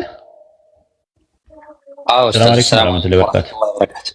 ወአለይኩም ሰላም ወራህመቱላሂ ወበረካቱ። ሃይማኖተ አበው ምዕራፍ 99 ቁጥር 5 ላይ ያለውን አውጣላት። ይሄ እዚህ ጋር ሃይማኖት ይሄን እዚህ መጽሐፍ ውስጥ ነው። ሃይማኖተ አበው ከዛ ምዕራፍ 99 ቁጥር 5 ምዕራፍ 99 በምዕራፍ ነው የተቀመጠው። በምዕራፍ ነው የተቀመጠው። እዚህ ላይ ግን በምዕራፍ የትኛው ነው ኡስታዝ? የትኛው ነው? ምን ምዕራፍ ነው እንጂ ስትነካው ምዕራፍ አለው ራሱ ያሳያል። ንካው፣ አንዱን ንካው። አዎ ስንት ነው አሁን? እስቲ አሁን ምዕራፍ 7 ነው ያለኸው። ከዛ ግባ እንደዛ ወደዛ እንትን በል ሃይማኖተ አበው ምዕራፍ 7 ከዛ ወደ ላይ ወታች ወረድ ንካው። እስቲ አሁን ምዕራፍ 116 ነው ያለኸው። አሁን ወደ ኋላ ወደ እዛው እያለ ንካው። አትነካካው። እሺ አትነካካው። እዛው እያለ እንደዚህ በለው፣ በእጅ እንትን በለው፣ በእጅ ነካካው። አዎ ንካው። ወደዛ አዎ እንደዛ 108 107 106 104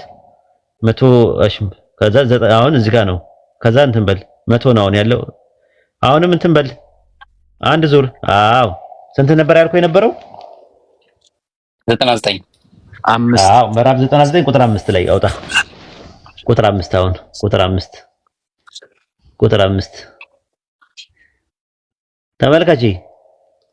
እርሱ አንድ አምላክ ነው፣ ሶስት አማልክት አይደለም። አንድ ፈጣሪ ነው፣ ብዙ አይደለም። የማይመረመር የአምላክነት ክብር ለመለኮት ገንዘቡ ነው። ፈጥኖ ይላል መግዛት በመተነ ልዩ የምትሆን ሶስትነት በሶስት አካላት ታውቃ የምትመለክ ናት አለ። ማናት እቺ? ኧረ ማናት?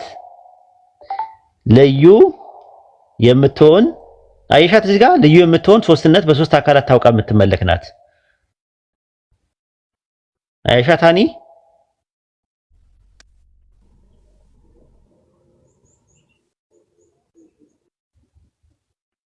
ልዩ የምትሆን ሶስትነት በሶስት አካላት ስላሴ ናቸው። ሶስት አካላት በሶስት አካላት ታውቃ የምትመለክ ማናት?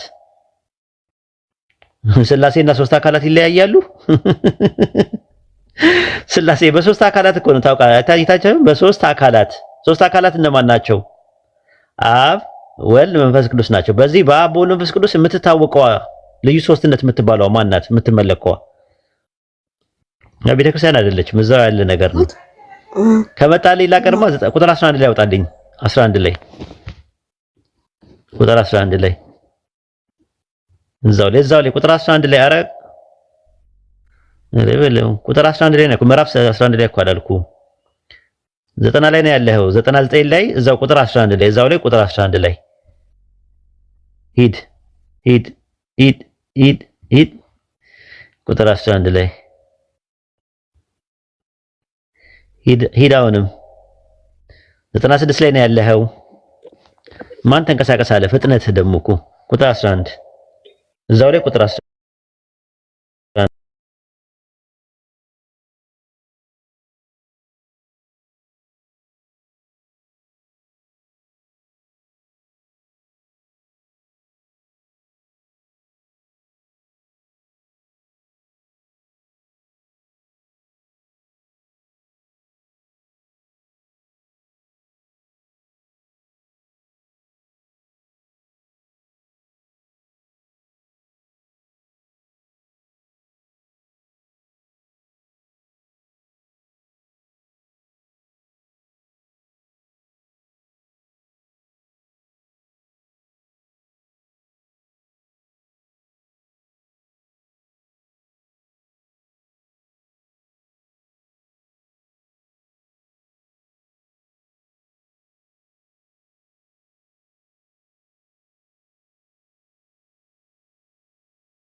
እንዲህ በምር መስገው ስሙን ነው።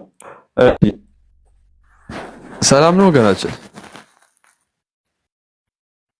እሺ ሁሉ ሰላም፣ እንዴት ነህ?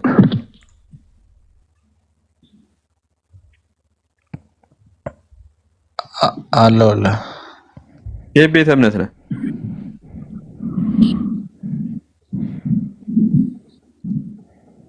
እኔ ከፕሮቴስታንት ሙሉ ወንጌል። ኦኬ ወደዛ ከመሄዳችን በፊት መጀመሪያ ነቢያት ሰዎችን በመጋዝ ይተረትሩ ነበር? አይ ቆይ እኔ የሆነ ነገር ስትል ሰምቼ ነው የገባሁት። እንሄዳለን እሱ ጋራ። በመጋዝ ይተረትሩ ነበረ ነቢያት? ትጠይቃለህ? አይ ቆይ እሱን አንዴ ልስማህና መልስልሃለሁ፣ ችግር የለውም። ግን እኔ ስለ ከበደኝ አሁን የሰማሁት ነገር። እንሄዳለን፣ ችግር የለውም። መልስልሃለሁ። የሰማሁት ነገር ላይ ትጠይቀኛለህ ቃል በቃል። ግን አሁን የጠየቅኩህን መልስልኝ። እኔ አሁን ለምሳሌ መስማት ነው የምፈልገው። መጀመሪያ መስማት ይቀድማል። መልስልሃለሁ፣ ችግር የለውም። ነገር ግን ይችላል ታውቃለህ። ችግር የለውም፣ ሰጣሃለሁ፣ ችግር የለውም። ግን ነቢያት በመጋዝ ሰዎችን ይተረትራሉ ብለህ ታምናለህ? መሰጠኝ ከሆነ ልስማ። ሰጣሃለሁ፣ እንደዛ ብለህ ታምናለህ ወይ ነው መጀመሪያ።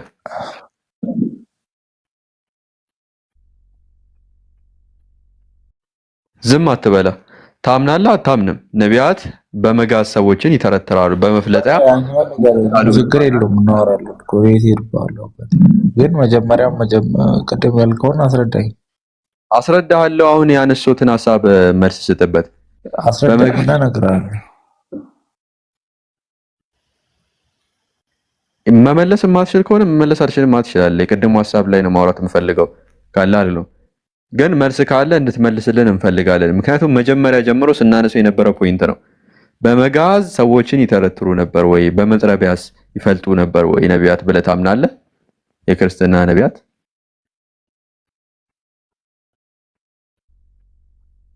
ብራዘር አንዴ ከሰማኝ ማለት ነው። እኔ አሁን አገባቢ የገባሁት ራሱ አሁን ያልከውን ነገር ለመስማት ነው።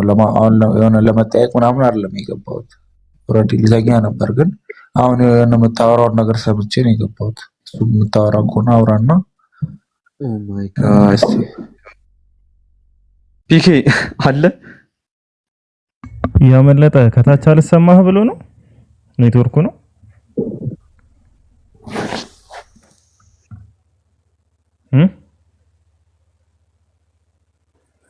ይሰማል። መልስ እየሰጠ አይደለም። አንተ የሆነ ነገር በለው እኮ ከታች አልሰማው ብሎ ነው ለመስማት ነው የገባው ያለ አልገባኝም። ኖ አይደለም። አሁን ለምሳሌ ኢየሱስ ክርስቶስ መሰለኝ ወንድ ለወንድ ምናምን እያለ ነበር። አዎ መጀመሪያ ምን መሰለ ቶፒክ አለንና ስናወራ የነበረ አንደኛ ነቢያቶችን በየትኛው መስፈርት ተቀበላቸዋቸው ነው። ይሄ መጀመሪያው ነው። ሁለተኛ ደግሞ ኢየሱስ ክርስቶስ ይብል ለመስዋዕትነት ብቁ ነው ወይ የሚል ነው። ሁለት ቶፒኮች ነው ያሉ። የመጀመሪያው የሚቀድመው የነቢያት ስብዕና በመጽሐፍ ቅዱስ የሚለው ላይክ ነቢያቶችን በየትኛው መስፈርት ነው የተቀበላቸዋቸው የሚለው ነው። እሱ ጋር ታወራና እሱ ፓርት ላይ ሲጨርሱ ከዛ በኋላ ደግሞ ወደ ኢየሱስ ክርስቶስ ለመስዋዕትነት ብቁ ነው ወይስ አይደለም ወደሚለው ትገባለህ። ምን መሰለህ አሁን እኔ ለማወቅ ነው የገባሁት። አሁን ለምሳሌ ጥያቄ ለመመለስ ሳይሆን አሁን ለምሳሌ ለመጽሐፍ ቅዱስም ይሄን ያህል ብቁ ነኝ ብዬ ስለማላስብ ነው መልሱን ወደኋላ እኮ ያልኩ። ግን እነዚህ ነገሮችን አሁን ለምሳሌ ማስረጃ ካለ ማወቅ ፈልጋለሁ ነው የኔ ሐሳብ። ጥሩ፣ እንደዛ ከሆነ በቃ ክርስቲያኖች ካላችሁ ግቡና ለመመለስ የሚችሉ ማለት ነው እነሱ የግቡና በሚመልሱበት ሰዓት በኮንቨርሴሽናቸው ያሉትን ማስረጃዎች ታያለ። ለመመለስ ዝግጁ የሆኑ ሰዎች ሲገቡ ማለት ነው። እስከዛ ድረስ ግን መቀመጥ ትችላለህ፣ እዚሁ መውረድ አይጠበቅብህም፣ ችግር የለውም። ስለዚህ ክርስቲያኖች ካላችሁ እኔ አንዴ ሞታ ምን አልከኝ? ያመለጠ ስለ አሁን ለምሳሌ ቅድም ኢየሱስ ክርስቶስ ዝሙትን እንዳደረገኝና በእኛ መጽሐፍ እና ግብረ ሰዶም እንደሆነ አውርቶ ነበር ይመስለኛል። ያው ችግር የለውም። አሁን እሱ ጋር በተገናኘ ያወራል አልኩ። አንተ አሁን ስለዚህ ሐሳብ ልትመልስ አይደለም የመጣህ፣ ለማወቅ ነው የመጣው ነው ያልካ ያመለጠ ስላው ይጠቅመኛል። አሁን ለምሳሌ አክቹዋል ሪል ከሆነ ይጠቅመኛል። እኔ ትክክል ነው፣ እንደሚጠቅምህማ እርግጠኛ ነን። ስለዚህ አሁን ምንድነው ለመመለስ የሚፈልጉ ሰዎች መጀመሪያ ይግቡና ከዛ በኋላ የሚመልስ ከተገኘ ጥሩ፣ ካልሆነ ደግሞ ፓስ ያደርግልሃል ማስረጃዎቹን ማለት ነው። ወይም ደግሞ ሐሳቡን ብትንትና አድርጎ ያስረዳሃል። አነስ ወይ አንድ ሁለት ነገር ስጠው። አሁን ኦርቶዶክስ ላይ ያለውን ላይክ ኢየሱስ ክርስቶስን አንተ ግብረ ሰዶም በኦርቶዶክስ አስተምህሮ ግብረ ሰዶም ያልክበትን ምክንያት እንትን በለው። ኦኬ በኦርቶዶክስ ነው እንዴ ያለው? አንዱን ነው በኦርቶዶክስ ያልኩት ግብረ ሰዶምነቱ። አዎ በኦርቶዶክስ ያለ ነው። ዝሙት መስራት ግን በፕሮቴስታንቶችም ዘንድ የሚታመን ነው። 3 ጊዜ መጽሐፍ ቅዱስ ነው ወይስ ከገድላት? የመሳሳሙ ከገድላት ነው። ግብረ ሰዶም ማለት ነው ወንድ ለወንድ መተኛት እንዲሁም መሳሳም ገድል ላይ ያለ ነገር ነው። እሱ የኦርቶዶክስን ነው የሚመለከተው፣ አንተን አይደለም። ወደ አንተ ስንመጣ አንተ ደግሞ በፕሮቴስታንቲዝም እምነት ለምሳሌ ሉተር ፕሮቴስታንት ሪፎርመር ወይንም ደግሞ የፕሮቴስታንቲዝም መስራችን ብንለው ራሱ እንትን ማይልበት ማለት ነው። ሰው ምን በማለት ይናገራል? ኢየሱስ 3 ጊዜ ዝሙትን ሰርቷል ብሎ ተናግሯል። ቴብል ቶክ ላይ በመጽሐፉ ላይ 3 ጊዜ ማለት ነው። ከማግደሊን ጋራ እንዲሁም ደግሞ ዮሐንስ ወንጌል ምዕራፍ 8 ላይ ያለችው ዝሙተኛዋ ሴት ከሷ ጋራ ዝሙት ሰርቷል ብሎ ያምናል። እንዲሁም አንድ ጊዜ ተጨማሪ የሆነች ሴት ጋራ ዮሐንስ 4 አካባቢ ሲያናገራት ከነበረ ማለት ነው። አይ ቲንክ ከሷ ጋራ ዝሙት ሰርቷል ብሎ ማርቲን ሉተር አስቀምጧል። ሉተርን ትቀበለዋለህ አይደል? ማርቲን ሉተር። እሺ አንዴ ይቅርታ ግን አንዴ እኔ ያልኩህ አሁን ለምሳሌ እኔ መጽሐፍ ቅዱስ ያው ስለ ሉተር እኔ ያገባኝም በርግጥ አትቀበለው ምንድነው እኔ የምልህ አሁን ለምሳሌ ከሰማኝ መጽሐፍ ቅዱሳዊ ማስረጃ ነው ያልኩህ። አሁን ለምሳሌ ሉተር በጻፈው መጽሐፍ ሳይሆን አሁን ለምሳሌ እሺ ከሉተር አንዱ እንትን ምንድነው በመጽሐፍ ቅዱስ ብቻ ነው ያምነው አይደል? ኖ እሱ ሌላ ማስረጃ ስትሰጠኝ ከመጽሐፍ ቅዱስ ከሆነ ከበለ ያ መጽሐፍ ቅዱስ ጠቅሶ ሉተር አሁን ሉተርን መናፍቅ ነው ኦር አልቀበለውም ብለህ ትክዳለህ። ምንን የመሰረተው ፕሮቴስታንቲዝምን የመሰረተው አካል ማለት ነው። ያንን ድምዳሜ ነው የምትሰጠው። ያለ በለዚያ ደግሞ የምትቀበለው ከሆነ ሉተር ወንጌልን ጠቅሶ ከዚህ ሴትዮ ጋራ ዝሙትን ሰርቷል፣ ከዚህ ሴትዮ ጋራ ዝሙትን ሰርቷል ብሎ ተናግሯል። ማርቲን ሉተር የማ መስራች? የፕሮቴስታንቲዝም መስራችህን ትቀበለዋለህ አትቀበለውም? አይደለም ስለ አሁን ለምሳሌ ይሄን ያልከኝ ነገር ሉተር የጻፈው ነው ወይስ መጽሐፍ ቅዱስ ላይ ያለ ነገር ነው? ሉተር ጽፎታል። ምንን ጠቅሶ? መጽሐፍ ቅዱስን ጠቅሶ። በጣም ጥሩ። ሉተርን ትቀበለዋለህ አትቀበለውም? መጀመሪያ ከሉተር ትምህርት ውስጥ ራሱ አሁን ለምሳሌ ምንድነው በመጽሐፍ ቅዱስ ብቻ ነው አልጠየቅኩም።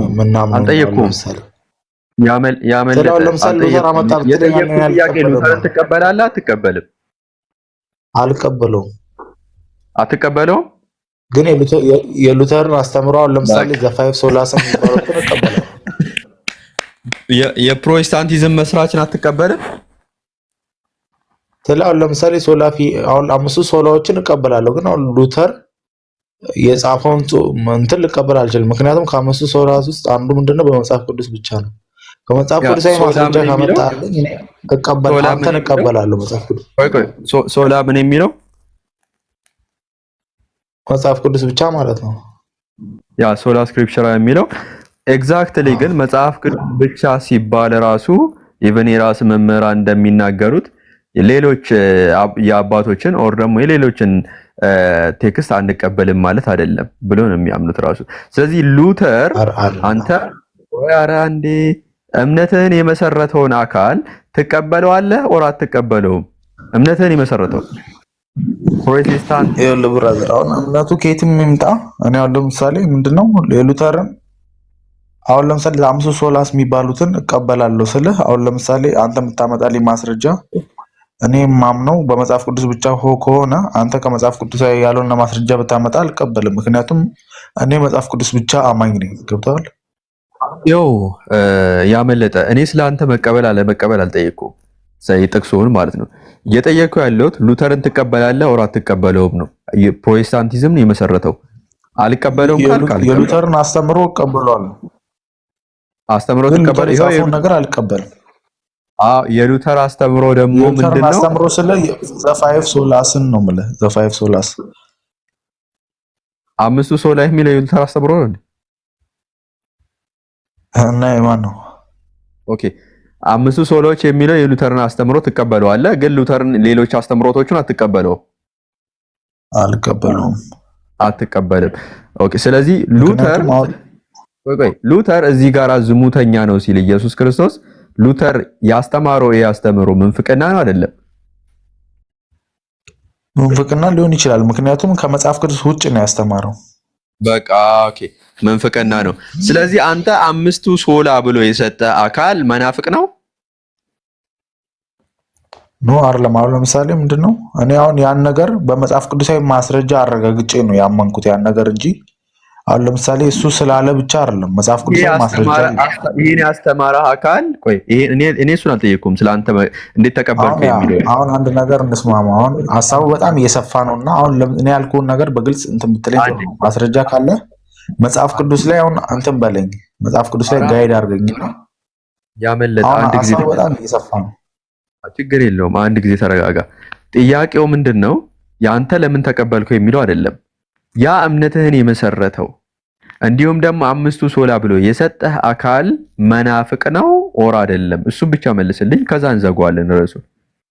ስለአሁን እኔ አሁን ብዙ መጨቃጨቅ አልፈልግም። አሁን እንድትመልስልኝ የምፈልገው ምንድነው ያልከውን ነገር ሰምቻለሁ። በእርግጥ ግን ያን ነገር መጽሐፍ ቅዱሳዊ ማስረጃ ካለ ስጠኝና አንተን ልመነ ነው የምለው። አሁን ለምሳሌ ልመነ አንተን ለማመን መጽሐፍ ቅዱሳዊ ማስረጃ ካልሆነ እኔ አልቀበልም። ያን ነገር ሉተር ጻፈው ብትለኝ አልቀበልም። ምክንያቱም እኔ መጽሐፍ ቅዱስ ብቻ አማኝ ነኝ። እኔ ክሌም አላደረኩም። መጽሐፍ ቅዱስ ላይ ተጽፏል የሚል ክሌም ከጀምሩም አልተናገርኩም። አሁን ለምሳሌ ከሌለ አንተ ከየት አመጣህ ነው ያን ነገር ኢየሱስ ክርስቶስ እንደዚህ ያደረገ የምትለኝ? አሁን እኮ ሉተርም ቢሆን መሰረቱ ሊሆን የሚችለው ምንድነው መጽሐፍ ቅዱስ ነው አይደል? እሺ አዳምጣ አንዴ ተረጋጋ። ሉተር ይሄን ተናገረ። ይሄ አስተምሮ ደግሞ ምንፍቅና ነው አልክ። ሃይማኖትን ደግሞ የመሰረተው ሉተር ነው። ስለዚህ የሃይማኖትን መስራች መናፍቅ ነው ወይ ነው? ይሄን መልስልኝ መጀመሪያ፣ ከዛ በኋላ ወደ ሌላ ቶፒክ እናልፋለን። አሁን ለምሳሌ እኮ ያ ብራዘር ያልተግባባው ነገር እኔ ጠየቀውን ሳትመልስልኝ አንተ የጠየቀውን እንድመልስልህ ትፈልጋለህ አንተ። አሁን ኦ ማይ ጋድ መጀመሪያ እኔ ጠየቀውን አልመለስክልኝም። እኔ ጥያቄ አትቀበለውም።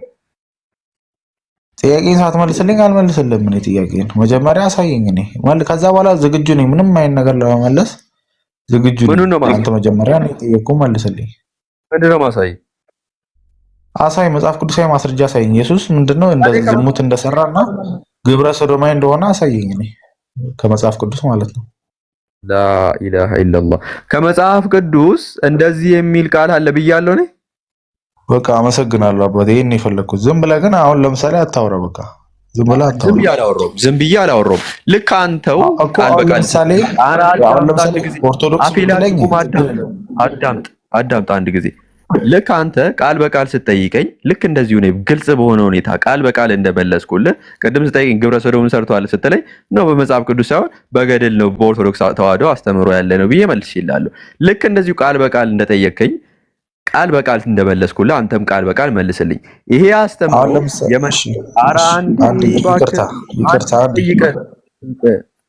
ኖ አንተ ጠይቀሃል መለስኩልህ። አሁን ልጠይቅህ ጥያቄ ኧረ አንዴ አዳምጥ እባክህ አንዴ ይቅርታ። አሁን ለምሳሌ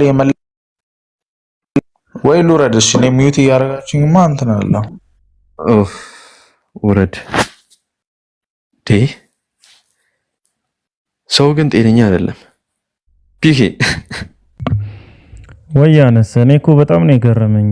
ማለት በቃ ከመጽሐፍ ቅዱስ ነው ያለ ምናምን የተባለ ይመስል መጥቶ እንደዛ ነው ያልክ። ከዚህ በኋላ እንዲህ ብላ አታውራ ምናምን ፖለቲካን እዛ በሰፈረ ከመጽሐፍ ቅዱስ ነው ያላችሁ ሰው የለም። ፕሮቴስታንት እንደ ፕሮቴስታንት የምትቀበሉት ሶላ ስክሪፕቸራ የሚለውን ሐሳብ አምስቱ ብቻዎች ምናምን ብላችሁ የምትቀበሉትን ሐሳብ ያመጣውን ሰውዬ የሱን አመለካከት ወይም እሱ የጻፈው ጽሁፍ ወይም የሱን አረዳድ ነው እዚህ ጋር ያስቀመጥ ነው።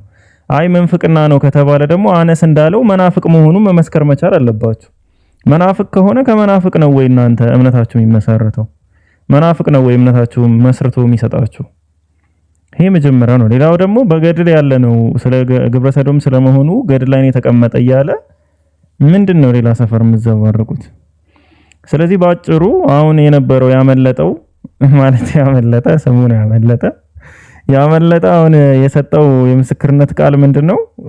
የሚከተለውን እምነት የመሰረተው መናፍቅ ነው። ባይዘው መናፍቅነቱን ደግሞ ያምናል። ያመለጠ ራሱ ሉተር መናፍቅነት ያምናል። ስለዚህ መናፍቅ መሆኑን በሚያውቀው አካል የመጣን አስተምህሮ ነው እሱ እየተከተለ ያለ። እንግዲህ ጌታ ይባርከው። ሌላ ምን ይባላል? አነስ ቀጥል ሀቢቢ። ምን ይባላል አሁን? እሺ አስቡት፣ መናፍቅ የመሰረተውን እምነትህን መናፍቅ መስርቶት ያንን የመናፍቅ አስተምህሮ ስትከተል አንተ ማለት ነው። ሉክ አት ዲስ ጋይስ፣ አስቡት።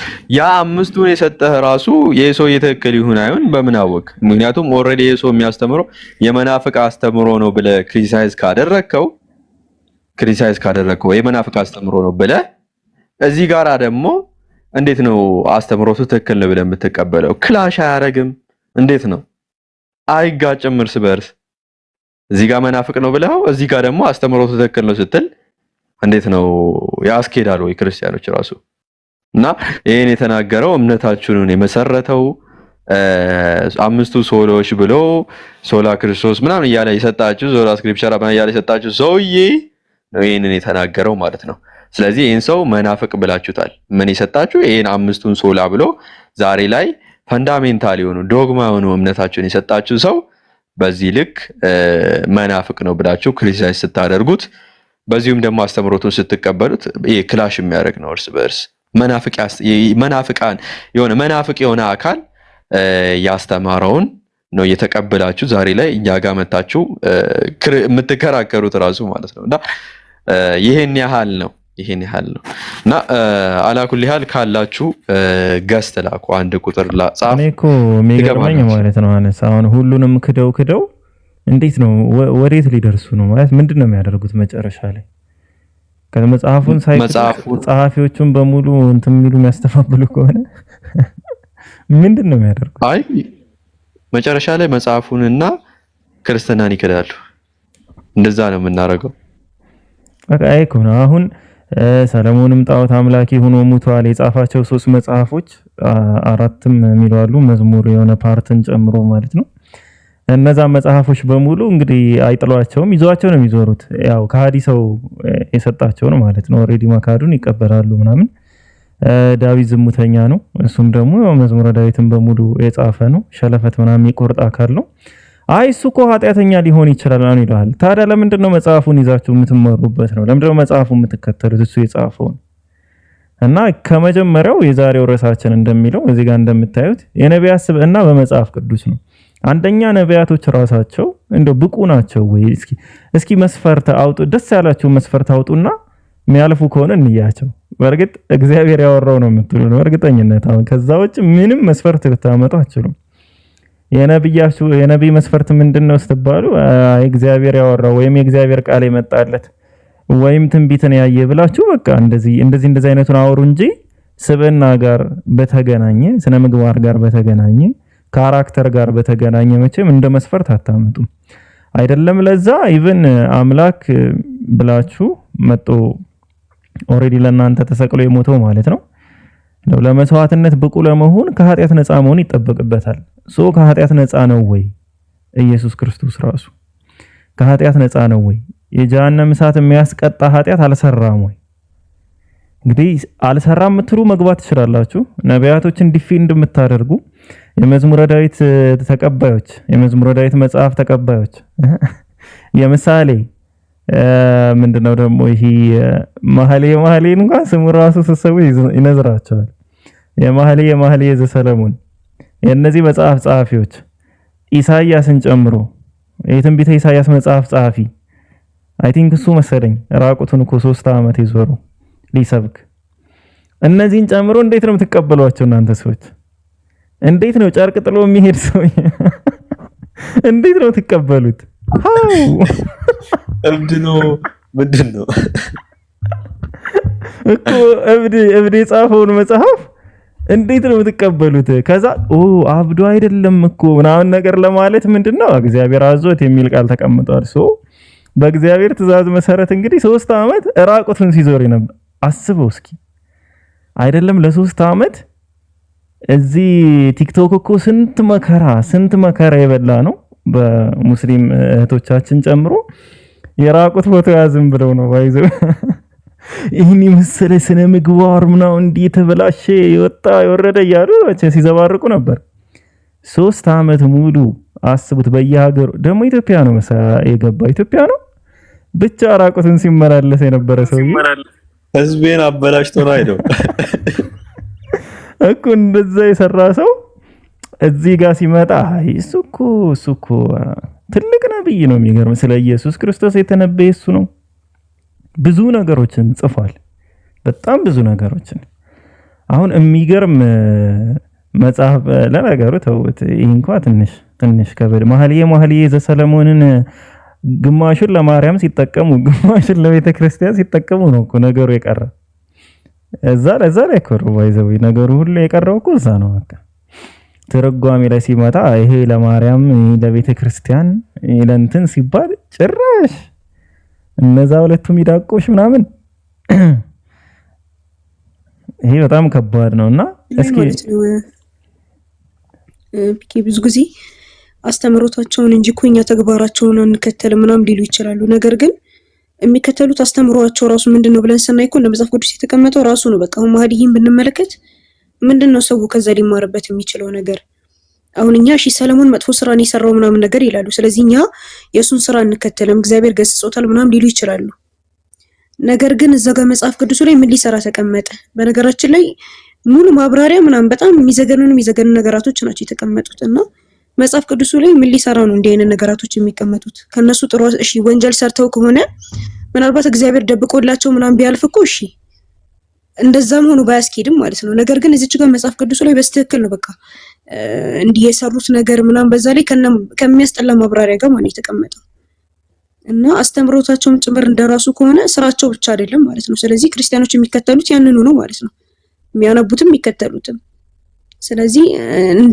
እንደ መንገድ የያዛቸው ነብያቶች ስብዕናቸው ተበላሽቶ እናንተም ደግሞ እንድትከተሉት በመጽሐፋችሁ ተገልብጦ ከተቀመጠ ምንድነው አሁን ከዚህ ሊያዝ የሚችለው የሚሉን ሲቀጥል ደግሞ የፈጣሪ ቃል ላይ ምን ሊሰራ ይገባል እሺ አጸያፊ ነገር ሰሩ ይባል ምን ሊሰራ መጽሐፍ ቅዱስ ላይ ይቀመጣል ሰው ከሱ ምን እንዲማር ነብያቶች ሰሩ ስለዚህ እናንተም ችግር የለውም ስሩት ነው እንደ ማህበረሰብ ራሱ አስቡት አሁን ለምሳሌ አንድ እግዚአብሔር ባሪያ የተባለ ጻድቅ ሰው ያንን ወንጀል ሰራው በቃ እንደዚህ ያደረገ በዚህ ወጣ በዚህ ገባ ምናምን ነገር ተባለና ኖርማሉ ምእመን ምን አርጎ ነው ሊስለው የሚችለው አሁን ለምሳሌ ወንጀሉን አሁን ሎጥ መጠጠጣ ተባለ መጠጠጥቶ እንዲያረገ ምናምን ገና አሁን ከነፍስየው ጋር እየታገለ ያለ ምእመን እንኳን ይሄን ተብሎ ይቀርና ነብያቶችም ይሰሩታል ተብሎ ይቅዊ እነሱ ይስከሰሩትማ ምን ችግር አለው ይላል ነብያቶች እንኳን የጻድቅ ሰዎች እንደዚህ ያክል ትልልቅ ደረጃ ያላቸው የእግዚአብሔር ነብያቶች መልእክት አቀባዮች ይሄንን ወንጀል እንደፈለጉ ሲራገጡበት ሲሰሩት ካለፉት እኔ ብሰራ ራሱ እግዚአብሔር ምንም አይለኝ የሚል ነገር ይፈጠራል አእምሮ ላይ እና ቢያንስ ወንጀላቸውን ቢደበቅላቸው እኮ እሺ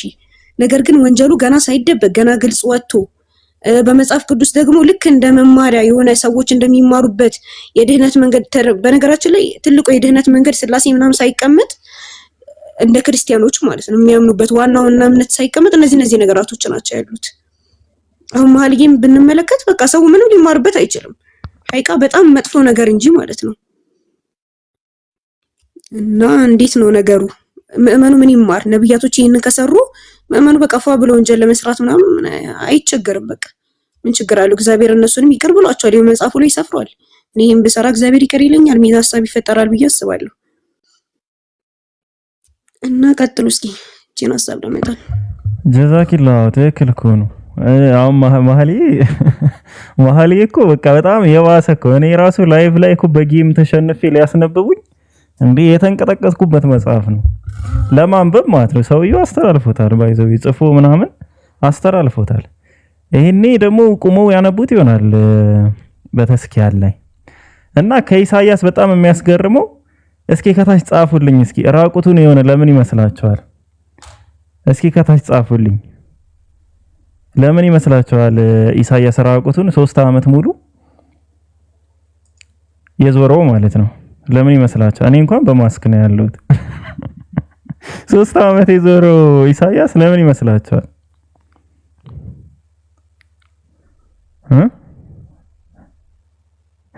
አዎ ለተአምር እኮ አይገርምም? በአላህ ስም ራቁት መሆን ባይዘው ተአምር ነው። እና ለተአምር ራቁቱን ሆኖ ለተአምር 3 ዓመት ይዞር ነበር። ለተአምር ይሆን ዘንድ ብሎ ነው ያስቀመጠው። እንግዲህ እነሱ ጋር ተአምር ያለ እንግዲህ ራቁትም ተአምር ነው። ራቁትም ተአምር ነውና ያሉትም ደግሞ ተአምር እንስራ እንዳይሉ ጥሩ ይመጣም ነገር ነው ያልተመቸኝ። ገስት ላይ የገቡ ተአምር በተአምር እንዳያረጉት። ዋው ፈረንጅ አይደል? ቲክቶክ ራሱ አይቀበላችሁም። ባይዘው ተአምር እንስራ ብትሉ ቲክቶክ አይቀበልም። እንዴት ነው አንድ ነብይ ለተአምር ተብሎ ራቁቱን 3 ዓመት የዞረው? እኮ ለተአምር ነው፣ ምልክት ይሆን ዘንድ ለህዝቦቹ። ጌታ ሆይና አለ ምልክት ይሆን ዘንድ ነው። ስለዚህ እናንተ ነብይ መሆን ከፈለጋችሁ እበዱ። መጀመሪያ ልብሳችሁን አውልቁ ምናምን፣ ሱሪህን አውልቀ እዚህ ትከሻ ላይ አድርገህ ዙር፣ ባዶ እግር ምናምን ነገር። አሁን ነብይ ነኝ ብሎ ለሚነሱት ራሱ እኮ አሪፍ ነገር ነው። አሁን ነብይ ነኝ ይተው አሪፍ ተአምር አገኙ። በቃ እቺ ተአምር ከሆነች በቃ ቀለል ማድረግ እኮ ነው ነገሩ። አንድ ኢትዮጵያን ይዞራታል በቃ አዲስ አበባን ምናምን። ከዛ ምን አስጨነቃቸው? ምን አስጨነቃቸው? የምን ባህር መክፈል፣ የምን ጨረቃን መሰንጠቅ? ራቁትን አዞርም እንደ አንተ ሞኝ ነህ እንዴ? ቸርች ላይ ያላችሁ በጌታ ስም እንዲህ ተደርጓል የምትሉ ፕሮፌቶች አሁን ያው መፍትሄ ተቀምጦላችኋል። ራቁታችሁን ዙሩ። እኛ አይደለም እኛ ጋር ባይዘው አውራ የሚባል ነገር አለ። አውረት ምናምን መታየት የሌለባቸው ፓርቶች አሉ እንጂ ጭራሽ መታጠቂያህን አውልቅ፣ ጫማህን አውልቅ፣ ከዛ ምልክት ይሆን ዘንድ ራቁቱን ለ3 ዓመት ዞረ። አሜን ነው።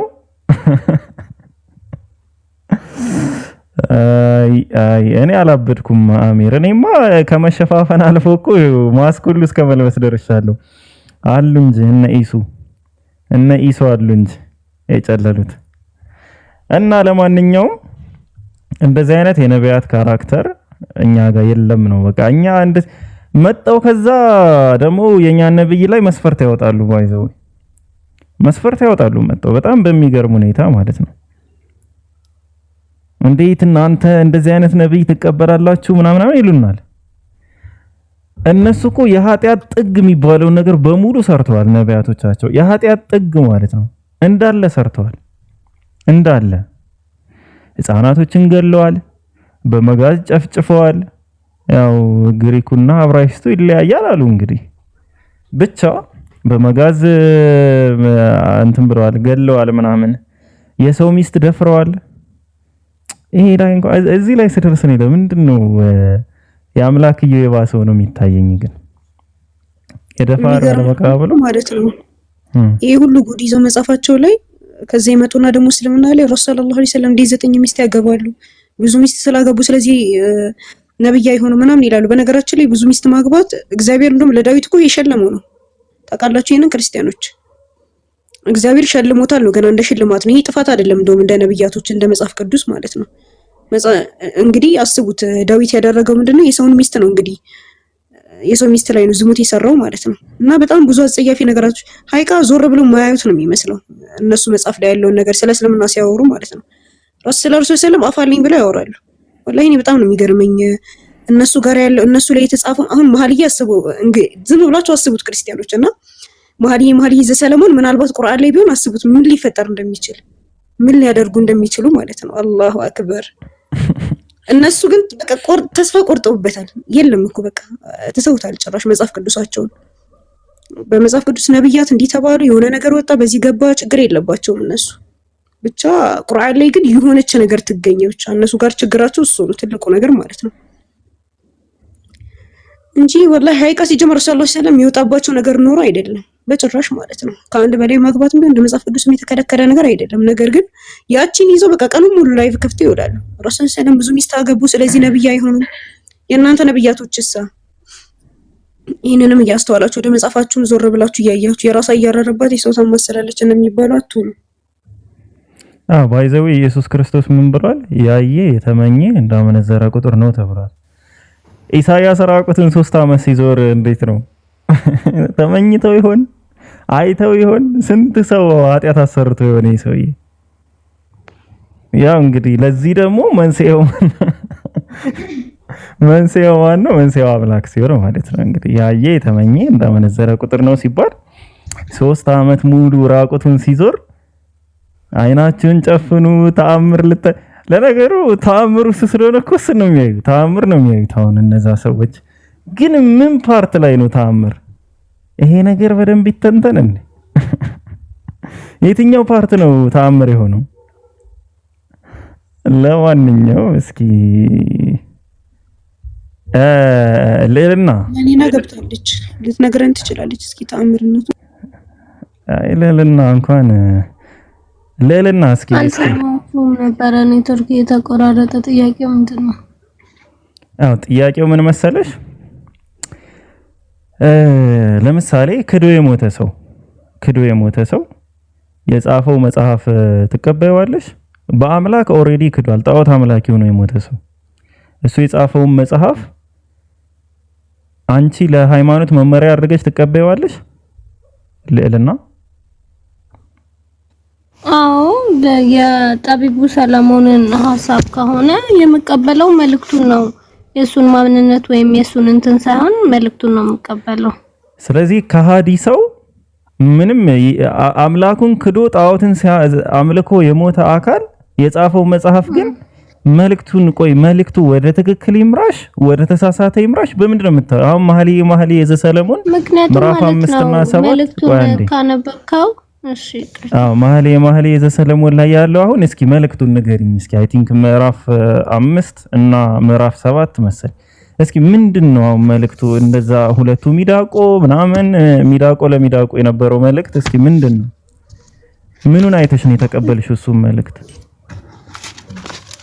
እና መኃልየ ዘሰሎሞንን ያነበብኩት አይመስለኝም ሙሉ መልእክቱን። አሁን ያልከውን ፓርት ማስታወሱ አይመስለኝም። ግን አሁን ታነቢያለሽ? ቆይ አሁን አንብቢ። እሺ ቆይ አንዴ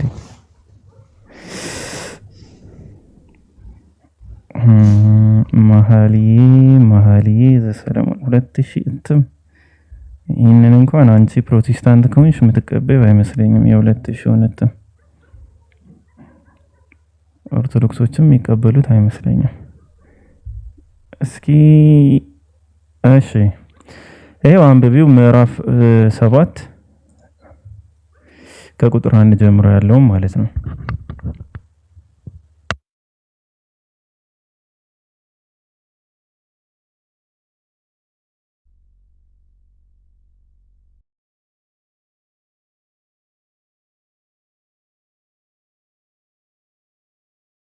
ልዕልና ይታይሻል አለሽ?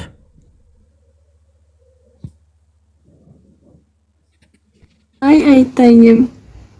እሺ አሁን ይታያል። አንብቢው በሚዩት እንዳታደርጊ።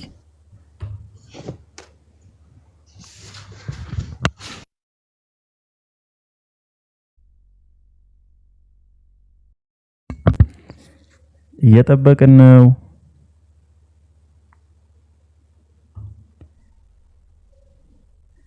አንቺ ልዕልና ሆይ ተመለሺ እናይሽ ዘንድ ተመለሺ ይላል። አሁን እዚህ ተመለሺ እንደውም ስለ አንቺ ነው መሰል አንደኛ የመጀመሪያው አንቀጽ የሚያወራ።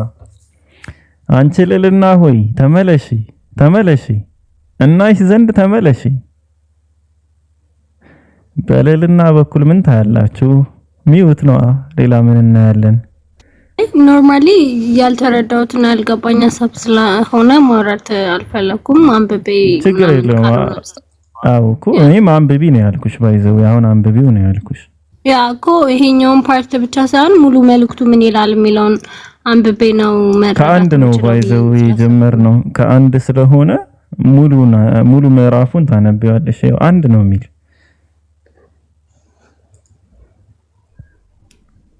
እሺ። አልገባኝም። ለምንድን ነው የደበረሽ ማንበብ? ማለት ቀላል እኮ ነው። እስኪ አንብቢው፣ እስኪ ጆሮአችን ይስማ። ትንሽ ነው። አይ አልነበረኝም። አንተ አንብበው ችግር የለም። ኖ ኧረ እኔማ ባይዘው እኔ ጣዖት አምላኪ ሆኖ አንድ አካል ከሞተ የጻፈውን መጽሐፍ እኔ ምን ያደርግልኛል? 300 ቁባት የነበረው ሰው የጻፈው መጽሐፍ ለኔ ምንድነው ትርጉም የሚሰጠኝ? ቁባት ማለት እኮ 700ዎቹስ መቼም ሚስቶች ናቸው አግብቷቸው ነው ምናምን ኖርማል ነው። 300 ቁባት ማለት ውሽማ ወይም በአማርኛ በድሮ አማርኛ የጭንገረድ ይባላል። ውሽማ የሚባል ነገር የነበሩት ሰው 300 ውሽማ እኔ ምን ልማር ነው ከሱ? ይሄ ስለ የትኛው ስለ ሱላማጢስ ነው እንኳን እና እግሮችሽ በጫማ ውስጥ እንዴት ውቦች ናቸው። አንቺ ልልና ሆይ ተመለሺ ተመለሺ እናይሽ ዘንድ ተመለሻል። እሺ ይሄንን እንዝጋው። ኦኬ ጥሩ መቼም ታነቢያለሽ ብዬ አላስብም። ጥሩ ነገር ነበረ። ኤኒዌይስ ምን እንደምትማሪበት አሁን ከዚህ ሰውዬ አላቅም። አሁን እንደኔ ማለት ነው ከዚህ ሰውዬ ምን እንደምትማሪበት አላቅም። ከሰለሞን ባይዘዌ ምሳሌንም የጻፈው እሱ ነው ተብሎ ይታመናል። ያው የምርሱ እኛ ባናምንም ይህንንም ምሳሌንም ጽፏል ብለን ባናምንም እኛ ሙስሊሞች ሰለሞን እንደዛ አይነት ባህሪ ያለው የሚል እምነት ባይኖረንም ባይዘዌ ሰይጣናትን ሁሉ ይገዛ የነበረ ሰጣሚዎችን ሰይጣናትን ቤተመንግስትን ያስገነባ ሰው ነው። በኢስላም ሱለይማን ወይም ሰለሞን ማለት በጣም የሚያስደምም ነብይ ነው። በጣም ማለት ነው። አባቱ ዳውድም እንደዛው። አባቱ ዳውድ በጣም የተከበረ ነው። የዳውድ ደግሞ ይብሳል። እና እሺ ይህን ካልሆነ እንግዲህ ስለ ኢየሱስ ክርስቶስ ብዙ ትንቢት አለው ብላችሁ የምታምኑት መዝሙረ ዳዊት መጽሐፍ ማለት ነው። እስኪ 200 የወንድ ሸለፈትን ቆርጦ ለጥሎሽነት የሰጠ ያው ሴት ስለሆነ ሸለፈት ምናልባት ላታውቂ ትችላለሽ። ሜቢ አለቃ ኪዳነ ወልድ ክፍሌ ነው የሚባለው መዝገበ ቃላት። እስኪ እሳቸው ጋር ሄደሽ ትርጓሜውን ታይዋለሽ፣ ችግር የለውም። እንደዛ ቆርጦ የሰጠ ሰዎችን በመጋዝ ይቆርጥ የነበረ ሰው 100 አይደለም 100ማ የታዘዘው ነው። 100 ታዘዘ 100 ሸለፈት አምጣ ተብሎ እሱ ደግሞ 100 ጨመረበት እና 200 አድርጎ አመጣ። ለምን አላስደስተውም ብሎ የሚስቴን አባት ለምን አላስደስተውም ብሎ ከዛ በመቀጠል ደግሞ ምንድነው እንግዲህ የአንድን ሰው ሚስት ደፈረ፣ ባሏን አስገደለ። እግዚአብሔር ግን ለዚህ ስራው አይደለም ሊቀጣው ምንድነው ያደረገለት? ምሕረት አደረገለት። የሙሴን ሕግ ራሱ እንዲፈጸምበት አላረገም። እንግዲህ ለዚህ ሰው ሕጉን ሻረ፣ እግዚአብሔር ሕጉን ቀየረ። ለዚህ ሰው ለዳዊት ሲል ማለት ነው። እንግዲህ ለኃጢአትህን ይቅር ብያለሁና አትሞትም አለው። ያ ነብዩ ማን ነበር? ወደሱ የተላከው ነብይ ብቻ አትሞትም አለው። እስኪ አሁን ይህ ሰው የጻፈውን መጽሐፍ አንቺ እንዴት ነው የምትቀበዩ? ልዕልና አንዴ ካሜራ ላጥፋልሽ፣ ኔትወርክሽ እየሄደ ነው። ልዕልና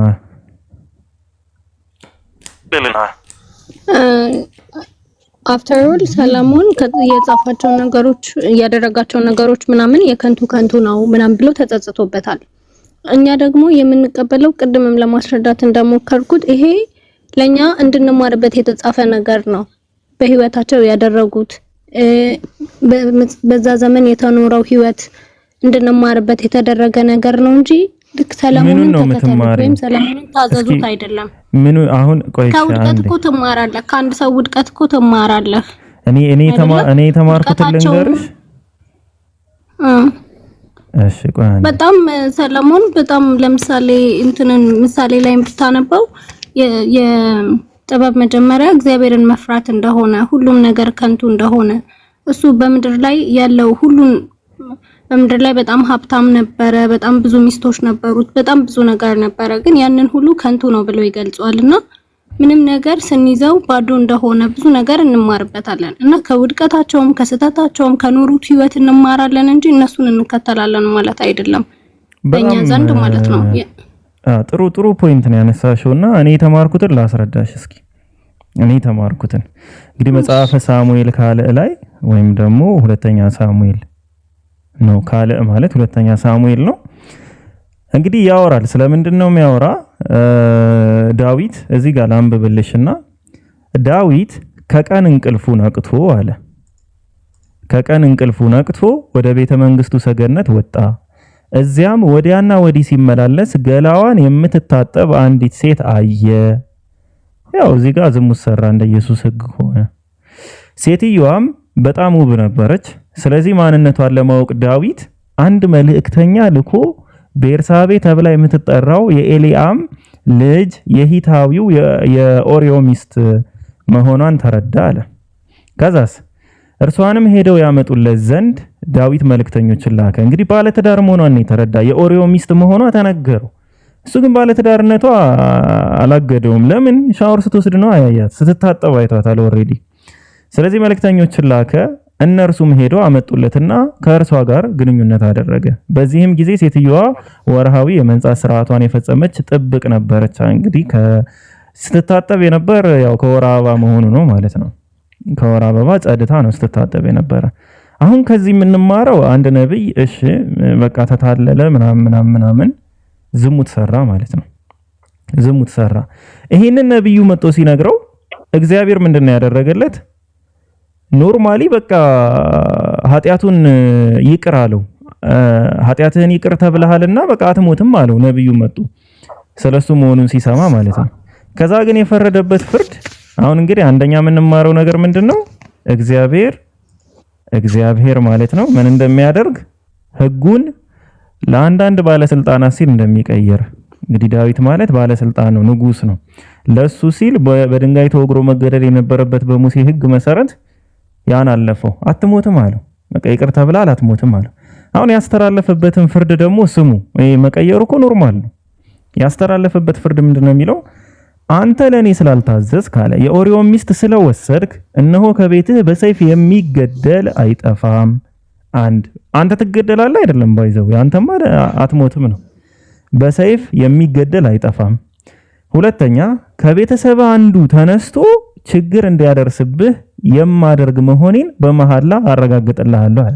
ምንድነው የሚያደርስበት ችግር ሲባል ሚስቶችህን ወስጄ ለሌላ ሰው በምሰጥበት ጊዜ ይህ ነገር እንደሚፈጸም ትገነዘባለህ። እርሱም ከሚስቶችህ ጋር በቀን ብርሃን ይገናኛል። ከቤተሰቡ የሆነ አካል ከዳዊት ሚስቶች ጋር በቀን ብርሃን ይገናኛል። ሰው ሁሉ በሚያየው ማለት ነው። አንተ ይህን ኃጢያት በስውር ሰርተሃል፣ እኔ ግን እስራኤል ሁሉ አስቡት፣ እስራኤል ሁሉ ይመለከቱ ዘንድ ይህን ነገር የቀን ብርሃን ባለበት በግልጥ አደርጋለሁ አለ። አስቡት፣ ይሄ ሕግ ከተላለፈበት በኋላ ዳዊትም ኃጢያት በመስራት እግዚአብሔርን አሳዝኛለሁ አለ። እንግዲህ ከዚህ በኋላ ነው የተጸጸተ። ባይዘው አልተጸጸተም፣ ደግሞ ተጸጸተም አይልም። እግዚአብሔርን አሳዝኛለሁ ነው የሚል። ናታንም ምን አለው? እንዲህ ሲል መለሰለት፣ እግዚአብሔር ይቅር ስላለህ አትሞትም። መች ጠየቀ ይቅርታ? የት ላይ ነው ይቅርታ የጠየቀው? ግን ያው ይቅር አለው። አስቡት እስኪ ዳዊት ባጠፋው ጥፋት ሚስቶቹ በቀን ብርሃን በአደባባይ ሲደፈሩ ማለት ነው።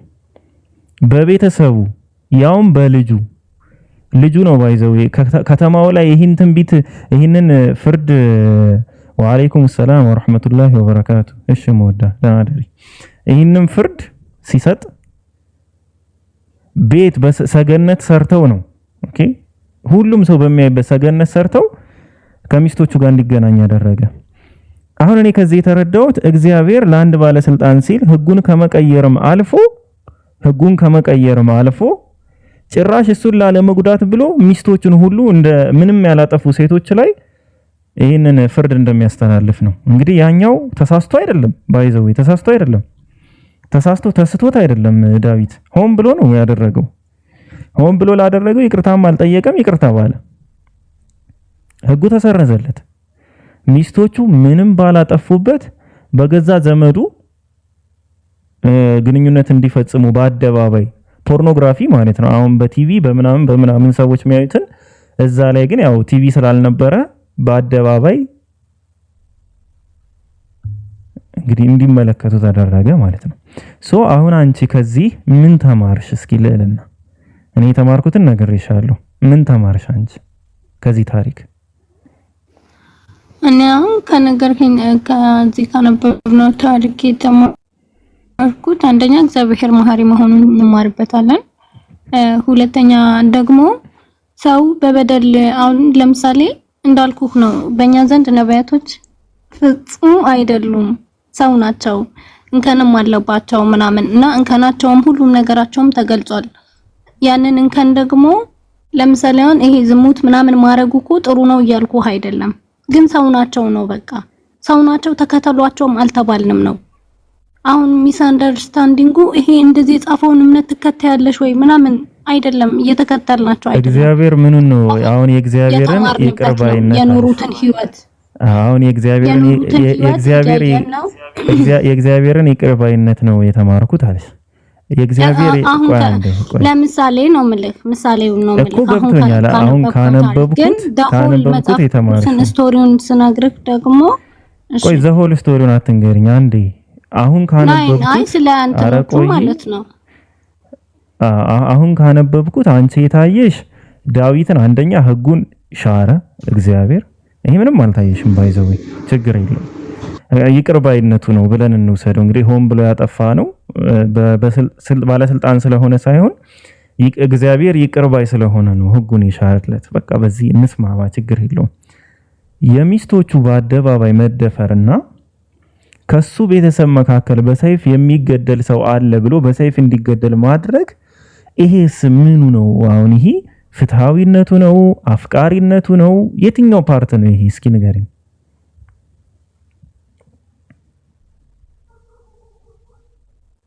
ደጋግሜ የምልክ ነገር እነዚህ የነብያቶች የምታወራውና የምትጠቅሳቸው ርዕሶች እንድንማርባቸው የተቀመጡ ናቸው እንጂ እንድንከተላቸው አይደለም። 700 ሚስት ስላገባ 700 ሚስት እንድናገባ የተቀመጠልን አይደለም። ስተት ነው በቃ ስተቱን ስተት ነው ብለን ግን የእግዚአብሔር ስራ ስተት ነው ወይስ አይደለም? አሁን ነብዩን እኮ ረሳ ሰዎቹ የሰሩትን ነው ስተት ነው የምልህ። እግዚአብሔር የሰራው እዚህ ጋር የሰጠው ፍርድ ትክክል ነው የሰጠው ፍርድ ወይስ ስተት ነው? እግዚአብሔር ፍርድ ትክክል ነው። አስረጅኝ እሱም ፓርት እኔ አሁን ያልገባኝ እሱ እንዴት በየትኛው አስተሳሰብ ነው ባል ባጠፋ አይጥ በበላ ዳዋ ተመታ እንደሚባለው ማለት ነው። አይጥ ዳዊት በበላ ሚስቶቹ የሚመቱበት የትኛው የፍትህ አካሄድ ነው? እስኪ ምድራዊ የፍትህ አካሄድ ነው? ሰማያዊ የፍትህ አካሄድ ነው? እንደው የትኛው ፓርት ነው? አሁን እሱ ፓርት ነው ያልገባኝ።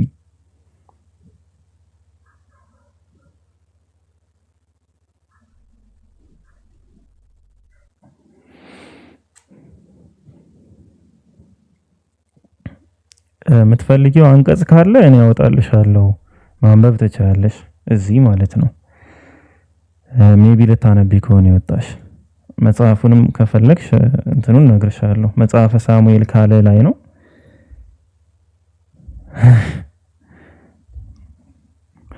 እና እንግዲህ ስለ ይህንን አምላክ ነው ተከተሉ የምንባለው ማለት ነው። እኛ ሙስሊሞች ያው መመለስ አልቻለችም ኦሬዲ። እንግዲህ መጣ ከመለሰች ጥሩ ነው፣ ግን መመለስ አልቻለችም። የምትመልስም አይመስለኝም መቼም ቢሆን። እኛን ሙስሊሞችን እግዚአብሔር ፍቅር ነው ሲባል የፍቅር መለኪያው እንደዚህ ነው ባይዘው። አንድ አካል ፍቅር ነኝ ስላለ ሳይሆን ፍቅርነቱን እንዴት ነው ያሳየ። የእግዚአብሔር አፍቃሪነት እኮ በጣም የሚገርም ነው ይሏቸዋል። እንደው አንድያ ልጁን እስኪሰጥ ድረስ ዓለሙን ወዷል ይሏቸዋል። ልጁን መግደል ራሱ ፍቅሩ ነው ማለት ነው። አስቡት፣ ልጅን መግደል የፍቅር ውጤቱ ነው።